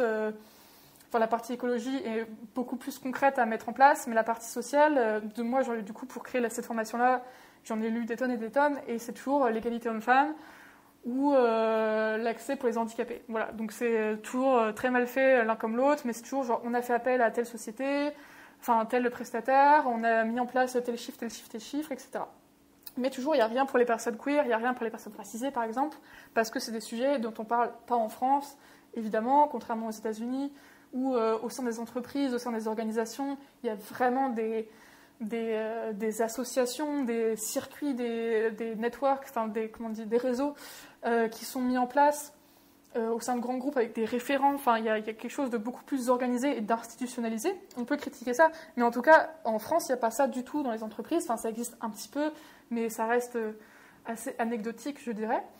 Donc nous, l'ambition, c'est de pouvoir proposer une formation qui soit très concrète. Vraiment, zéro bullshit, pas juste dire c'est pas bien de discriminer les personnes trans, ça on est tous d'accord, a priori, mais de comment on fait en fait concrètement, que ce soit au niveau du recrutement, que ce soit au niveau de la vie en entreprise, et que ce soit après au niveau de la communication qu'on fait, comment concrètement on intègre les personnes queer au mieux. Et en fait, cet enjeu-là, c'est pas juste intégrer pour intégrer, c'est aussi montrer que d'avoir des équipes diverses, d'avoir des équipes où tout le monde se sent à l'aise, c'est un vrai plus pour l'entreprise en termes de productivité, etc. Donc certes, on est dans une logique capitaliste, ça on est d'accord, mais en attendant, il y a des personnes trans qui n'ont pas d'emploi, il y a des personnes queer, nous, la formation est très centrée sur les personnes trans, vu que c'est moi qui l'ai fait, mais c'est aussi parce que c'est un peu toujours les oubliés quand on dit les personnes queer, etc. Enfin, il y a quand même des biais spécifiques à la transphobie au sein du travail. Donc voilà, moi je voulais vraiment mettre l'accent sur ça dans la formation. Et c'est de en fait voir concrètement qu'on a tous et tous, surtout partout, des espèces de biais de discrimination. Et d'autant plus quand on est dans des milieux très peu mélangés. On est dans des entreprises très masculines, très blanches. Forcément, on recrute des personnes qui nous ressemblent. Et ça, c'est tout le temps, c'est partout. Et c'est de dire, nous, d'arriver en disant, avoir des personnes plus diverses au sein de votre entreprise, c'est pas seulement pour avoir votre badge de gens cool, mais c'est aussi pour vous, parce que c'est intéressant. Et par exemple, Laureline, elle a toujours cet exemple qui est hyper intéressant, quand à l'époque où elle travaillait dans une très grosse marque de cosmétiques, où en fait, ils ont été obligés d'aller chercher la stagiaire noire qui était dans l'autre bâtiment pour tester les produits de peau pour les personnes noires, parce qu'il n'y avait personne d'autre dans l'équipe maquillage, dans l'équipe beauté, dans toute cette marque-là, autre qu'une stagiaire qui a la peau noire, pour tester les produits, quoi. Donc là, c'est juste révélateur à quel point, en fait, il y a zéro mixité au sein de ces grands groupes. Donc voilà, ça c'est vraiment la formation qu'on a mis en place, avec des tips quand vous recevez un CV par exemple, mais des trucs très concrets, hein, mais qu'il y a une adresse, l'adresse mail, il y a un prénom masculin, mais que la personne elle signe avec un prénom féminin, et dans son CV c'est un prénom féminin, etc. Ne pas se tromper, demander les pronoms. Quand il y a une personne où on ne sait pas, on la voit, on ne sait pas trop si on doit dire monsieur, madame, écoutez comment est ce genre, des trucs très simples mais appliqués à ces biais de recrutement où on va toujours au plus simple. On se dit, cette personne a fait telle école, elle est blanche, elle est comme moi, elle connaît machin, hop, on prend elle, on ne va pas chercher à prendre quelqu'un d'autre qui aurait un profil un peu plus différent, qui ne viendrait pas forcément de ce milieu-là, qui est totalement compétent. On sait très bien que maintenant ça ne joue plus sur les compétences, qu'il y a... qu'il y a mille autres biais qui rentrent en jeu. Et après, il y a le recrutement, bien sûr, mais il y a aussi toute la vie en entreprise, de faire en sorte que, oui, c'est bien de recruter des personnes queer, mais faut-il encore que l'esprit et que les collègues soient visibles. Soient viables, parce que franchement, les histoires de discrimination en entreprise, mais on a tous et toutes à en raconter, mais des trucs à la pelle, quoi. Et de se dire, enfin, je pense encore une fois, on retourne dans ces trucs de placard où je pense qu'il y a plein de gens qui ne sont pas out au travail, mais juste par flemme, quoi. Même, soit, bon, il y a des situations, il y a des endroits qui sont vraiment très dangereux ou très toxiques où on se dit vraiment c'est juste une question de survie. Mais moi, je me souviens dans mes entreprises d'avant, c'était juste la grosse flemme, genre vraiment de leur raconter ma life, mais je veux pas de jugement, je veux pas qu'on me pose des questions, je veux pas. Et c'est terrible les barrières qu'on se met soi-même sur ça. Et ça, il y a des vrais chiffres, hein. Il y a des stats de personnes LGBT qui racontent pas avec qui elles ont passé leur week-end, qui se taisent, et on se dit, ah ben machin, il est un peu fermé, il raconte pas trop, il est pas très intégré, etc. Donc nous, on veut vraiment casser ces biais-là auprès de gros employeurs, vraiment, et pas juste avoir le badge, mais juste avoir vraiment des trucs hyper concrets. Donc ça, c'est vraiment aussi un point qu'on est en train de développer. Donc là, la formation est prête. Là, on essaie de démarcher et d'avoir un peu de monde. Et on sait que c'est un produit qui intéresse les entreprises. Donc là, il faut toucher les bonnes personnes. Et c'est vrai que c'est compliqué en cette période de dire aux gens de mettre de l'argent dans de la formation, quoi. Mais le truc, c'est qu'on sait que c'est le futur, quoi. Et on sait que ça prend de plus en plus de place et que c'est des questions qui deviennent inévitables maintenant, même en France, quoi. Même si on sait que derrière le backlash est énorme sur notamment les transidentités, sur voilà, le fait que ça n'existe pas, qu'on est des fous, etc. Ça, on sait. Mais c'est aussi parce que derrière, il y a une montée de visibilité qui est de plus en plus importante. Et du coup, les entreprises ont tout intérêt à se saisir de ce truc-là. Et non pas juste pour faire du pinkwashing, mais vraiment repenser leur vision de la société. Et parce que c'est pas seulement aussi pour intégrer les personnes queer, mais c'est aussi pour tout le monde, pour les alliés aussi. Je pense que quelqu'un qui a dans son entourage... dont la sœur est trans ou dont la mère a fait son coming out lesbien, tout ça, se dire que tu vas bosser dans un endroit où tu vas pas entendre des conneries homophobes ou transphobes toute la journée, même ça en fait c'est bien. Et je pense que on devient aussi militant, enfin je veux dire les rôles des alliés, des familles, des proches, et pas du tout à négliger dans nos luttes. Et je pense aussi c'est hyper important de faire en sorte qu'il y ait des safe places ou des endroits les plus sereins possibles pour tout le monde et pas que pour les personnes queer, parce que derrière il y a la misogynie, parce que derrière il y a le racisme, il y a plein d'autres biais qu'on peut combattre en même temps, quoi. Vous avez des touches ? Ouais, on commence à avoir deux, trois contacts. Voilà, ça marche aussi beaucoup par le réseau. Voilà, on ne s'est pas lancé dans un démarchage de fou, mais on sait que ça intéresse, quoi. Que les gens disent ah oui, j'ai entendu parler, j'ai vu un reportage. Oui, il y a ma sœur, ou nanana. Et je pense que voilà, petit à petit, ça fait son chemin, quoi. Très bien. Alors, comment on va accélérer? Parce qu'on a fait déjà là une bonne heure et demie. On va passer à une partie self-care. Qui est-ce qui est autour de toi pour prendre soin de toi? Est-ce que tu as un réseau de soutien? Ouais, moi j'ai des super amis. Vraiment. Alors, je pense que moi, ce qui m'a toujours sauvée, c'est d'avoir un groupe d'amis très divers. C'est-à-dire que il y avait des mecs PD, il y a des meufs trans, il y a des meufs bi, lesbiennes, etc. Ce qui fait que moi j'ai toujours eu un groupe d'amis très mixte. Et je pense que le fait d'avoir ce truc-là et de ne pas se renfermer dans un seul groupe d'amis, on est tous pareils au niveau queer, hein, j'entends, ça crée vachement de sentiments d'appartenance et en même temps d'être bien avec soi-même, quoi. Moi, j'ai toujours tenu vraiment à être dans ces groupes-là, avec toujours mes amis PD et des meufs, etc. Parce que je n'ai jamais voulu m'enfermer dans un groupe d'amis où on a tous la même tête et on veut tous choper les mêmes personnes. Enfin, il y a ce truc-là aussi d'être juste avec des gens pour être amis avec eux, et parce qu'on est devenus amis au dehors des luttes queer. Et ça aussi, j'y tiens beaucoup. Parce que nos centres d'intérêt, c'est pas la politique. Et ça c'est top. Après, bien sûr, on a les mêmes opinions, parce que sinon, on serait pas amis, très clairement.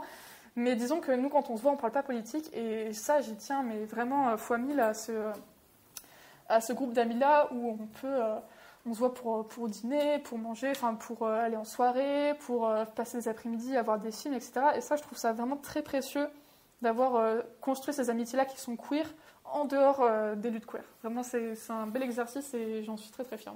Pour se faire du bien, ouais. Et alors, comment on fait un casting comme ça, d'avoir plein de personnes différentes Alors, ça s'est un peu fait... il y a eu plein de choses qui sont passées. Je pense ça s'est vraiment fait par hasard. Moi, j'ai d'abord eu mes deux meilleures amies qui étaient qui sont eux-mêmes meilleurs amis. Après, on a rencontré des gens au fur et à mesure. Et je pense qu'on n'a jamais mis ces barrières à l'entrée de faut être militant, faut être politisé, etc. Ça a toujours brassé vraiment plein de mondes très différents. Il y a des gens qui partent de Paris, qui reviennent, etc. Et c'est un groupe très large en final. Mais comme voilà, il n'y a pas de barrière à l'entrée, si ce n'est d'être sympa, quoi. De bien s'entendre avec les autres. Et je pense que ça attire vraiment des profils très différents de gens. Ouais. Et ça, c'est vraiment top, ouais. Comment est-ce que tu prends soin de toi? Qu'est-ce qui te fait plaisir? Moi, j'ai dépassé l'idée d'être productif. Je pense que j'ai été dans une vie où je faisais 1000 trucs, j'étais en mode, il faut que je fasse ça. Et maintenant, j'accepte d'avoir des phases, mais des longues phases, hein, des 3 mois, 4 mois, où je suis un peu en mode, je subis ce qui m'arrive. Genre, j'aime pas trop le taf que je fais en ce moment, avec mes potes, ça va pas trop, là, j'ai bof envie. Sans être dans une sensation de détresse ou de détresse psychologique, comme dire là je suis en train de démarrer une dépression, ça j'ai jamais vécu ça, heureusement, mais juste dans cette espèce de phase où tu te dis c'est bof là, parce que je sais que ça passera, et du coup je me dire que c'est ok d'être down, mais pendant 3, 4, 5 mois, de ne pas avoir l'impression de perdre ce temps-là, de dire en fait la conjoncture actuelle fait que c'est nul, mais c'est pas ma faute, enfin disons, j'ai pas à me blâmer moi, parce que en ce moment j'ai un taf nul, enfin j'ai fait ce que j'ai pu, avec mes amis ça va pas, mais bon bah voilà, j'ai dépassé ce truc-là de me dire si ça va pas c'est ma faute, et sans rejeter la responsabilité sur les autres, mais juste accepter qu'il y a des moments où j'ai pas envie, enfin j'ai juste envie d'être dans mon lit et je procrastine à mort et je bosse pas bien et je me dis mais tant pis, enfin moi je n'y arrive pas en tout cas, j'ai fait le deuil de ça, de bosser 5 jours par semaine.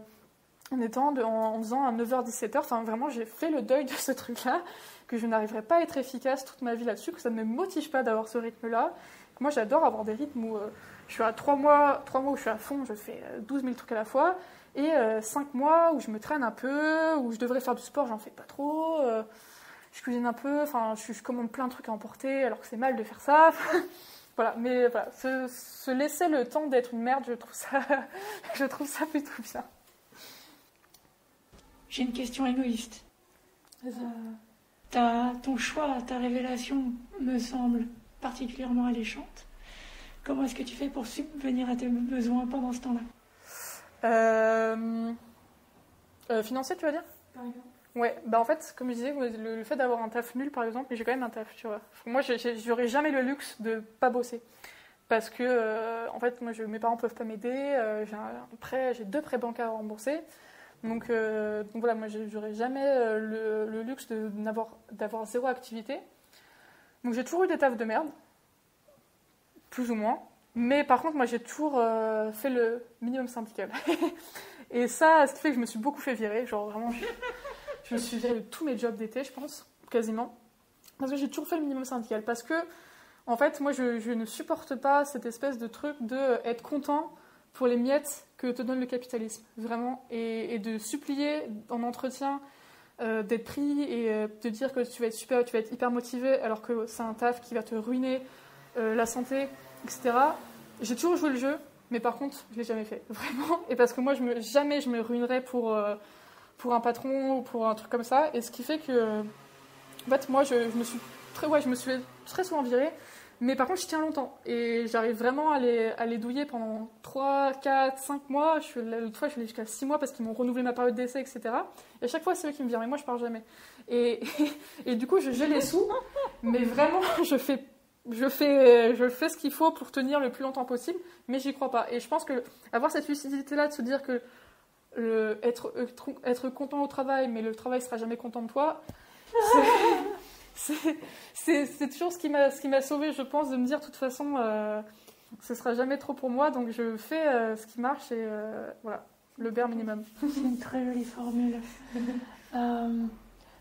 Donc quand tu disais que tu as fait t'as fait le deuil du fait d'être productif en permanence, ça laisse quand même un peu de temps pour un travail alimentaire qui te permet de ne pas du tout être productif sur tes autres projets. Oui, totalement. Oui, d'accord, ok. Je comprends mieux. Mais parce que maintenant j'ai un peu d'expérience qui fait que je peux prétendre à des postes de cadre. Tu vois, moi la dernière fois j'étais cadre dans la communication. Et en fait, quand t'es cadre, mais tu fais ce que tu veux, enfin, tu fous rien si tu veux. Et moi, je foutais rien, vraiment. Juste, t'es là aux réunions Zoom, tu fais ce qu'on attend de toi, mais personne contrôle tes horaires. Parce que t'as pas d'horaire quand t'es cadre, quand t'es un peu chef, quoi. Et en fait, maintenant, je sais que le fait d'avoir fait autant d'expériences de merde me permet maintenant d'accéder à des expériences qui sont un peu moins de la merde, où j'ai pas de contraintes horaires. Et du coup, je fais le minimum syndical et ça passe jusqu'à un certain temps. Évidemment, ça peut pas passer, on peut pas feinter toute sa vie, mais jusqu'à un certain point, ça marche et moi, j'en suis toujours très content. Ok, il faut pas que ma boss écoute cet épisode. Est-ce que tu t'habilles quand tu es confiné? Alors déjà, moi, un truc, je dors à poil, moi, tout le temps. Donc, en fait, le matin, je sors nue de mon lit, donc il faut que je m'habille. Donc, j'ai pas de pyjama. Mais par contre, j'ai un peignoir et je passe beaucoup de temps en peignoir. Donc, oui, il y a des jours où je mets pas de slip, je suis juste à poil sur mon peignoir. Et j'aime beaucoup. Mais en vérité, quand même, je m'habille. Mais après, je m'habille pas non plus. De toute façon, j'ai pas de tenue incroyable. Donc, je pense que je suis à peu près sortable tout le temps. Donc... Est-ce que tu te décris heureux, fier, fatigué, serein, autre chose? Alors, c'est une très bonne question. Moi, je pense que je suis globalement heureux parce que, à l'heure actuelle, je peux pas faire mieux que ce que je fais. Donc, je trouve que ma vie est plutôt cool. Je suis bien entourée. Je sais ce que je fais, je sais où je vais et ça, c'est cool. Moi, j'ai le truc des gens qui savent pas trop. Tu vois, moi, j'ai trouvé ma voie. Enfin, je sais où je vais. Et ça, c'est top. Je sais ce que je veux aussi et ça, j'ai jamais eu trop de problèmes de confiance en moi et je pense que ça m'a sauvé la vie vraiment. Parce que moi, si j'avais pas eu l'orgueil, je pense que je me serais beaucoup trop fait piétiner dans ma vie et c'est ça qui m'a sorti de plein de situations de me dire wake up, enfin vraiment, tu vaux mieux que ça et je pense que pouvoir se le dire, et moi je me le suis dit dans beaucoup de situations de merde. Je pense vraiment toutes les fois où je me suis fait humilier au travail parce que vraiment le travail salarié mal payé, c'est une humiliation quotidienne et tout le nombre de fois où j'ai vécu ça, de me dire que j'étais mieux qu'eux, parce que vraiment je me le suis dit, ça m'a vraiment sauvée. Et je sais que c'est pas très cool de penser comme ça, de se dire meilleur que des gens, mais à des moments vraiment si tu te le dis pas en fait tu sombres quoi. Moi je me suis retrouvée dans des bureaux où on me virait, on me disait que j'arriverais à rien, que vraiment je servais à rien, que jamais je ferais des trucs cool dans ma vie parce que je me donnais pas assez, qu'il fallait que je me donne à fond pour ces trucs-là, parce que si je voulais voir plus grand, moi j'étais, mais en fait, tant pis, je pars. je ne vous mérite pas, très clairement.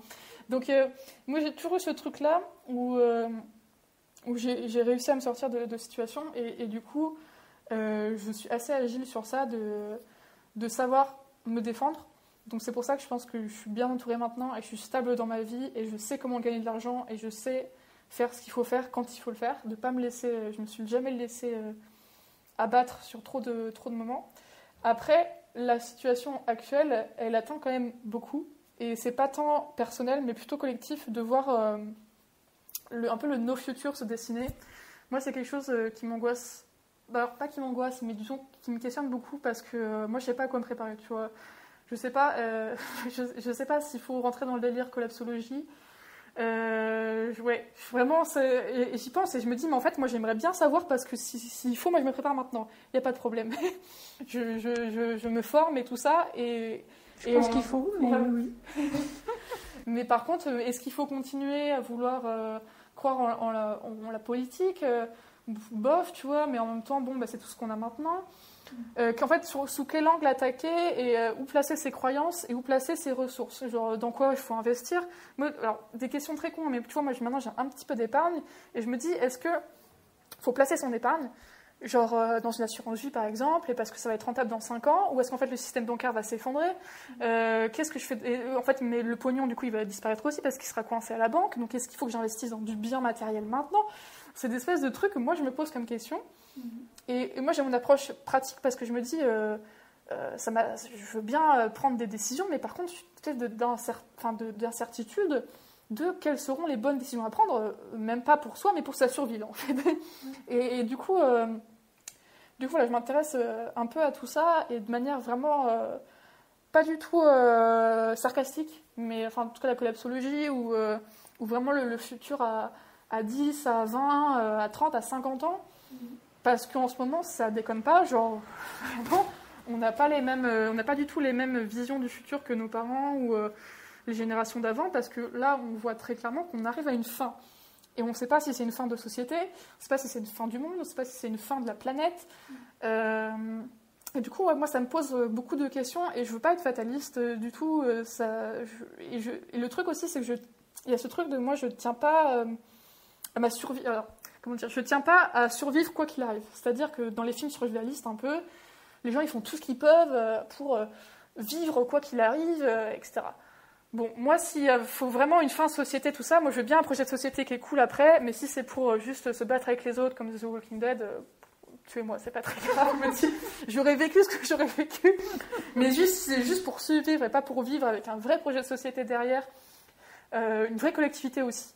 Ouais. Moi, je veux bien, parce que vivre solo, juste avec son gun, tu vois, à attendre que les autres t'attaquent et tout ça, moi, je veux pas du tout de cette vie-là, quoi. Vraiment, c'est pour ça, le délire survivaliste masculiniste, il est délirant, quoi, parce que moi, je comprends pas ces trucs-là où les mecs sont en mode, faut se préparer à tout, faut viser, faut bloquer toutes les issues, non.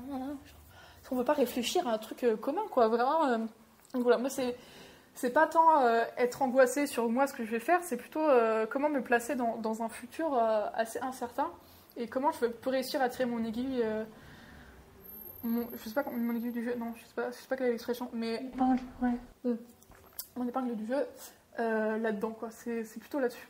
Je trouve ça assez intéressant de voir un parallèle cohérent entre ta position là sur l'éventuelle destruction de la civilisation et comment est-ce qu'on vit ou survit. Et ce que tu disais sur le fait de bien vouloir militer mais pas en permanence. Que finalement pour pouvoir bien militer il faut d'abord vivre et bien vivre. Et finalement tu as la même position dans les deux et je trouve ça chouette. Donc je t'imagine pas particulièrement serein du coup en ce qui concerne l'avenir. Et c'est marrant parce que la question suivante, c'est quoi ton but dans la vie? Comment est-ce que tu t'imagines quand tu seras vieux? Alors, très, très cool, mais moi j'ai toujours eu des parcours très tracés de vie. Et j'ai toujours su ce que je voulais avoir comme achievement dans ma vie. Mais ça a changé souvent. Mais par contre, j'ai toujours su. Ça fait que j'ai jamais eu peur d'avoir des gros rêves, mais des très gros trucs. Et de mettre en place les petits steps pour y arriver. Et de changer d'avis en fait très souvent. Mais par contre, j'ai jamais été dans l'incertitude. Genre vraiment au lycée, je savais, par exemple, je peux te dire mon parcours de lycée.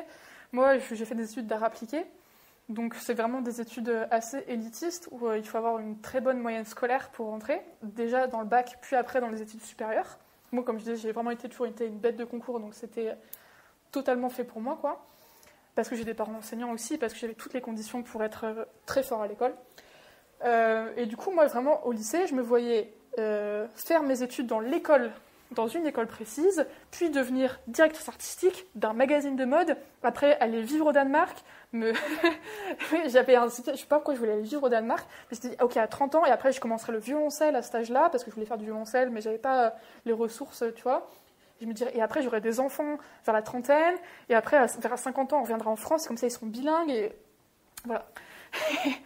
Mais j'ai toujours eu envie de faire carrière, et ça a toujours été un truc que j'ai toujours voulu dans ma vie, mais pas faire carrière dans le sens avoir des postes à responsabilité, mais au moins faire un truc, quoi. Et genre, pas non plus pour la postérité, on s'en fout un peu, mais au moins pour avoir kiffé et pas m'être laissé entraîner dans un espèce de schéma de vie ou médiocre, en fait. Je pense que j'ai toujours eu très peur de la médiocrité, et malheureusement, on peut pas tous être exceptionnels, il faut accepter ça aussi que... Mais en tout cas, moi, je me suis toujours dit le moins possible, quand même. Être un petit peu exceptionnel, un tout petit peu quand je peux, quoi. C'est le deuxième mec trans en 12 heures qui me parle de déménager au Danemark, c'est rigolo. Trop drôle. Mais je sais pas pourquoi j'avais cette idée, alors pourtant, quand j'y suis allée, j'ai pas du tout aimé Copenhague, donc je vais abandonner l'idée. Et en fait, devenir queer, ça a totalement chamboulé ces schémas-là, parce que tu peux pas faire carrière de la même manière. Tu peux pas être une Wonder Woman directrice artistique, tu rentres pas dans les mêmes schémas, tu n'es plus dans les mêmes... Et du coup, ça a fait péter un peu tout ça, mais c'est pas grave parce que je m'en suis reconstruite d'autres trucs à côté. Moi, j'ai eu une entreprise de traiteur éco-responsable que j'ai montée à mes 18 ans, que j'ai eu pendant 3 ans. Où j'avais des salariés, tout ça. Enfin, j'avais vraiment été boss très jeune. J'ai arrêté mes études pour ça et tout ça. Donc, ouais, moi, j'ai jamais été à la fac, par exemple. J'ai arrêté après le BTS, quoi. Et c'est pour ça que j'ai toujours un peu tracé ma voie et fait les trucs qu'on n'attendait pas trop de moi, parce qu'avec le parcours que j'avais, j'aurais fait un master, enfin, c'est sûr, j'aurais pu faire Sciences Po ou whatever, enfin, je sais pas, si je m'étais donné les moyens, je l'aurais fait. Mais du coup, là, le truc dont je peux parler, parce que je pense que ça devient de plus en plus concret, même si j'en parle très peu, c'est un livre. Alors, je devais avoir rendez-vous demain avec l'éditrice. Elle a le Covid, donc c'est annulé. Mais alors, du coup, comment ça arrivait? C'est que moi, j'ai toujours aimé écrire, mais alors vraiment beaucoup. J'ai toujours lu, etc. Ça, c'est un vrai privilège parce que mon père aussi, il aime beaucoup lire, donc j'ai toujours eu des livres chez moi. Donc ça, c'est vraiment incroyable. Et j'ai toujours eu accès aux livres que je voulais aussi. Et on a toujours été à la bibliothèque municipale, etc. Donc ça, c'est vraiment une chance. Et à partir de là, donc, moi, j'ai toujours écrit aussi. Et je pense que mon premier roman, je l'ai écrit quand j'avais 12 ans, quoi. Et déjà, à cet âge-là, moi, je l'avais envoyé à des maisons d'édition. Et on m'avait dit non, bien sûr, parce que c'est pas ouf. Et du coup, j'étais OK. Et du coup, j'en avais réécrit un à 16 ans. Et je l'avais envoyé pareil. Je me suis dit, mais j'ai rien à perdre, en fait. Et on m'avait dit non, pareil. Je l'ai réécrit à 20 ans. Et on m'a dit non aussi. OK. Et là, je l'ai réécrit à 22. Et je l'ai envoyé pendant le confinement l'année dernière. Je l'ai terminé à une agente littéraire. C'est toujours le même livre qui est réécrit? Non. Et non, à chaque fois, c'était des nouveaux projets. Mais juste recommencer un projet, quoi, de me dire, OK, c'est pas grave, ça passera la prochaine fois. Et là, elle m'a dit oui. Elle m'a dit, OK, ça m'intéresse. Et du coup, ça fait depuis 1 an, je lui ai réécrit des choses. Elle l'a présenté à plusieurs maisons qui n'étaient pas intéressées ou qui ont fait des retours, etc. Et là, elle l'a présenté à Stock. Je devais avoir le rendez-vous demain. Mais là, elle m'a dit qu'elle avait le Covid, donc on repousse. Mais voilà, Stock. Voilà, c'est ça le projet. Donc, et il y a ce truc-là de me dire, en fait, c'est pas le quand on veut, on peut, parce que je déteste cette phrase-là et c'est pas vrai, mais c'est juste, moi, quand je veux, moi, en fait, je l'ai voulu. Et parce que je sais que j'en avais les capacités. Et parce qu'on m'a pas attendu sur ça et personne m'a aidé pour le coup. Parce que moi, il n'y a pas papa-maman qui bosse à Paris dans les maisons d'édition, parce que je sais comment ça marche. On te met en haut de la pile si tu connais l'édition. Et si juste tu l'envoies par la poste, il y a de très grandes chances que tu finisses la poubelle, que personne l'ouvre, parce qu'ils en reçoivent beaucoup trop. Donc, moi, j'ai beaucoup de rage, en fait, par rapport à ce truc-là, parce que quand je vois des gens qui sont publiés à 16, 18 ans, qui racontent leur vie en plus, mais leur vie de bourgeois dans le 16e, et j'en ai plusieurs, des titres de livres, mais je les déteste tellement, parce qu'on ne peut pas tous faire ça, en fait, se raconter sa vie, une espèce d'autofiction de bourgeois, et être publié à 18 ans, mais qu'est-ce que c'est que ça, vraiment, et que tout le monde s'en étonne et trouve ça incroyable, c'est bien écrit, si jeune, etc. Mais moi aussi, à 16 ans, j'avais écrit, mais juste, il n'y avait personne pour me faire des retours, pour me dire qu'on ne peut pas écrire, que la narration n'est pas bonne, que pour me relire, pour m'aider, pour envoyer ce truc-là à un copain de papa qui bosse dans une maison, etc. Moi, je sais pas tout ça. Et moi, le seul truc que j'avais, c'était juste dans ma tête, mais être persuadée que ça en valait la peine. Et si j'avais pas eu ce truc-là, en fait, j'aurais abandonné. Je me suis dit, bon, bah, c'est pas fait pour moi. On m'a déjà dit 3 fois non, tant pis, quoi. Et vraiment, s'il y a pas ce truc-là, je le fais plus. Enfin, j'arrête d'y passer du temps, quoi. Mais comme je sais que ça va le faire et que j'y crois, parce que j'ai beaucoup d'orgueil, ça le fait. Et c'est vraiment un achèvement incroyable, parce que c'est pas donné à tout le monde, et du coup, ouais, c'est assez gros, quoi. Voilà. Très bien. Donc, vieux, tu seras écrivain. Je sais pas si je veux faire carrière, mais en tout cas, j'aurais écrit un livre et ça va. Déjà ça. C'est déjà très bien. En conclusion, est-ce que tu as un conseil à donner? Quelque chose que tu aurais aimé voir ou savoir avant, plus tôt dans ta vie? Très bonne question. Je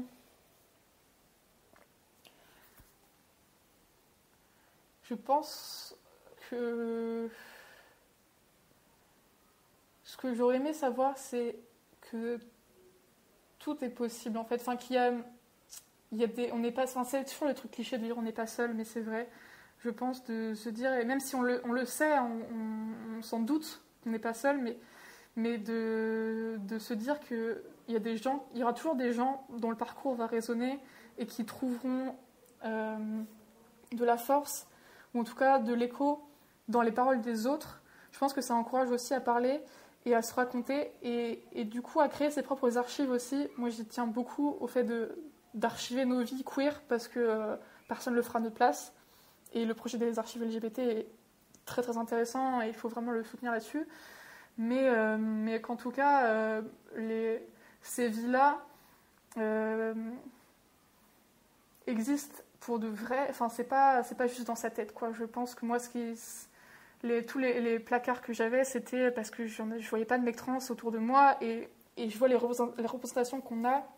Maintenant, s'il y avait eu Scam France quand j'avais 15 ans, mais quel bonheur, je pense que tout aurait tellement pu aller vite, quoi. Donc, que rendre accessible nos vies, comme le dit Alice Coffin dans Le génie lesbien, de sortir de la placardologie à la française, ça devient une responsabilité à partir du moment où tu as gagné certains privilèges de vie, de sécurité, de bien-être, de pouvoir parler et de pouvoir se raconter. Et du coup, voilà, moi, la première chose, c'est, je pense que c'est de parler, de ne pas se taire quand on a compris qui on est, de pouvoir se raconter, parce que ça aide les autres, je pense. Voilà. Pour ça qu'on est là. Voilà, on a bouclé la boucle. Parfait. J'ai une dernière question qui est: où est-ce qu'on te trouve? Comment est-ce qu'on te suit? Est-ce qu'il y a un truc que tu veux mettre en avant, etc. Le mieux, je pense, c'est Instagram. Mon compte, c'est Ali Bottom, HALI_bottom, BOTOM. Je pense que c'est là où c'est le réseau social sur lequel je suis le plus actif, sur lequel je partage des fois des écrits, des réflexions, mais un peu de moins en moins, parce que c'est quand même très chronophage et ça enferme quand même dans un type de militantisme, mais en tout cas ça. Et puis le projet Pia Pia Media aussi, bien sûr, ça, piapia.asso.media sur Instagram aussi, pour voir toutes les productions qu'on écrit ensemble. Voilà. De quoi? Et puis la constellation. Et puis putain, oui. et puis bien sûr, il faut suivre la constellation aussi, il faut nous donner de la force, parce que là c'est compliqué en ces temps-là. On a un Utip sur lequel on peut faire des dons ou acheter des goodies. Et puis bientôt, donc on lance la carte emportée, donc il ne faut pas hésiter à passer commande. Promis, c'est très très bon. C'est végé, voire vegan pour certains plats. Et c'est pas juste commander de la bouffe, il faut commander de la bouffe, il y a une vraie démarche derrière. C'est un vrai soutien qui nous est très précieux, et notre lieu là, il est vraiment en situation de précarité, donc voilà, faut pas hésiter à bien investir son argent. Voilà, pour nous aider. Super. Merci beaucoup, Anne-Lie.